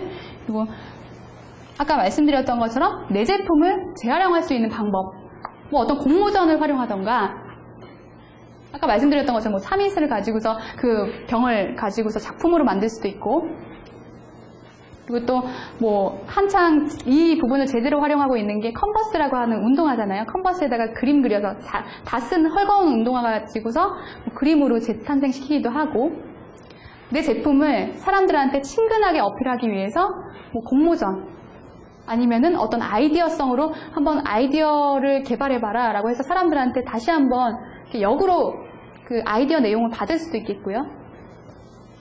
네. 그리고 여러분들이 직접적으로 환경 전문가를 자처하셔야 돼요. 그래서 뭐 여러분들의 사업을 홍보하시거나 뭘 하거나 하실 때도 뭐 그냥 말로만 친환경, 우리는 친환경 업체입니다, 내용도 잘 모르면서 이렇게 어필하시기보다도 여러분들이 많이 좀 공부를 하셔야 되고요. 에코가 뭔지, 아까 탄소 라벨링이 뭔지, 탄소 포인트제가 뭔지, 이 부분에 대해서 고객들이 물어봤을 때, 그래서 우리가 이런 사업을 하는 업체입니다라고 홍보를 하실 때 이런 부분에 대해서 모르면 고객들이 오히려 더 똑똑하기도 하죠. 상황에 봐서는. 근데 그런 부분들 때문에 우리가 환경 전문가가 되어야 한다. 그만큼 그 비즈니스에 대해서 추구하신다라고 하면 그만큼 많이 아셔야 된다라고 하는 부분과, 여러분들이 직접적으로 홍보를 하셔야 된다라는 부분과, 그리고 트렌드, 마지막으로는 환경 변화 속에서 새로운 기회를 포착하라라고 하는 부분인데요. 이 부분은 사회 패러다임이 이제 변화하고 있다는 겁니다. 예전에는 무적정 에너지를 쓰고 제품을 생산하는데 탄소를 막 발생시켰다면 이제는 절약하고 에너지를 효율성 있게 씀으로써 뭔가 새로운 어떤 가치수단이 나오고 있다는 거예요. 새로운 비즈니스, 신비즈니스. 아까 자전거도 말씀드렸다시피 자전거가 활성화되면 뭐가 더 나아질 거고 사람들의 욕구가 뭐가 더 탄생이 될 거고 뭐가 더 욕구가 있을 거고 사람들이 뭘 더 필요로 할 거고 이 부분에 대해서 계속적으로 발상을 해보시면 그 안에서 기회를 포착할 수 있다는 거예요. 계속 어떤 아이템 발상이라고 해서 강의를 진행할 때면 하나의 아이디어를 놓고 예를 들어서 미래에는 그 우주 왕복의 꿈도 가능하다 해가지고 지금 리처드 브랜슨이 그렇게 우주 왕복의 꿈을 팔고 있어요. 그런 것처럼 그렇게 됐을 때 향후에는 어떤 비즈니스가 뜨겠다. 곧 다가올 미래에는 아니면 뭐 2012년에는 지구가 멸망한다라고 하는데 그 멸망적인 요인을 보고서 사람들이 두려워한다면 그거를 대체할 수 있는 사람들의 그 위협심을 좀 안정시켜줄 수 있는 어떤 아이템은 또 뭐가 있을지 미래를 조금 더 앞서서 여러분들이 생각을 해보시고요. 그 미래 속에서 새로운 기회, 어떤 아이템 요소를 발굴하면 여러분들도 어떤 트렌드를 통해서 비즈니스 아이템을 성공적으로 발견하실 수 있는 그런 사업을 하실 수가 있으실 거예요. 그래서 마지막으로 시사점을 드리자면 환경 경영은 아까도 말씀드렸다시피 선택적인 부분, 나는 친환경 이 부분이 뜨기 때문에 요즘에 사업화할 수 있는 가장 효과적인 방법이라고 한다라고 해서 선택을 하는 게 아니라 필수적인 부분이고요. 정부 차원에서는 환경 규제를 철저하게 감독해야 되고 그리고 기업 차원에서는 경영 실적과 같이 그 그린 마케팅이라는 부분을 연관시켜서 이것도 정부 차원에서 조금 지지를 해줘야 되는 부분이겠지만 경영 실적을 어떤 친환경에 얼마만큼 동조를 했느냐라고 하는 그런 판단 면에서 결과적인 측면에서 또 평가를 해야 되는 부분도 있겠고요. 아까 CDP라고 그렇게 했던 부분들도 결국에 기업에 투자를 하기 위해서 소비자들이 어떤 판단 기준을 갖고 있어야 되느냐. 그게 바로 탄소를 줄이는 업체, 사회에 많이 공헌하고 기여하는 업체가 최고다. 뭐 이런 부분으로 정보를 준다라고 했잖아요. 근데 그런 것처럼 평가 기준도 정확히 들어와야 되고 마지막으로 소비자는 그린쇼퍼라고 하는 개념에서 소비자 감시원 감시단, 환경 감시단의 역할을 제대로 해야 되고 사실상 아직까지는 친환경이라고 하는 부분이 선택의 주 1위 포인트는 아닙니다. 여러분들도 아시고 계시겠지만 하지만 정부 정책상으로나 아까 세계의 어떤 환경적인 변화로서나 앞으로 계속적으로 그렇게 방향이 잡혀질 거예요. 그렇기 때문에 너무 먼 미래이기 때문에 아직까지는 거리감이 있다. 아직까지 천천히 준비해도 돼 라고 생각하시지 마시고 남들은 벌써 한 발짝 더 움직여서 다가가고 있다라는 거예요. 그렇기 때문에 일단 때를 기다리고 천천히 준비하시고 천천히 달궈라 라고 말씀을 드리고 싶습니다. 그래서 여러분들은 다시 한번 그 중요성에 대해서 인식을 하시고 결국엔 우리가 이 사업을 왜 진행하려고 하느냐에 대한 목적성을 제대로 다시 한번 깊이 있게 생각을 하시면 마케팅이라고 하는 부분들도 어떻게 방향을 잡아가셔야겠구나라고 하는 방법이 보이실 겁니다. 그 다음 이제 마치도록 하겠고요. 그 다음 시간에는 이런 강의가 있어요. 여러분들 필요하시다라고 하시면 좋은 강의입니다. 이제 제가 아니라 이 부분은 저희 이정훈 강사님이라고 여기 플래너의 대표님 분께서 하시는 거기 때문에 좋은 강의가 되실 수 있겠고요. 저는 비즈스킬 사이트를 관리하고 있는 교육자입니다. 나중에 혹시 문의사항이라든지 궁금하신 부분이 있으시다라고 하면 이 메일로 연락을 주시면 되고요. 그리고 이 메일을 통해서 어떤 문의를 주신 분이나 혹은 지금 후기 작성을 하시잖아요. 거기에 메일 주소를 적어주시면 제가 차후에 좀 도움이 될 수 있는 마케팅 사례집 이거를 좀 보내드릴 수 있도록 하겠습니다. 네, 이상입니다.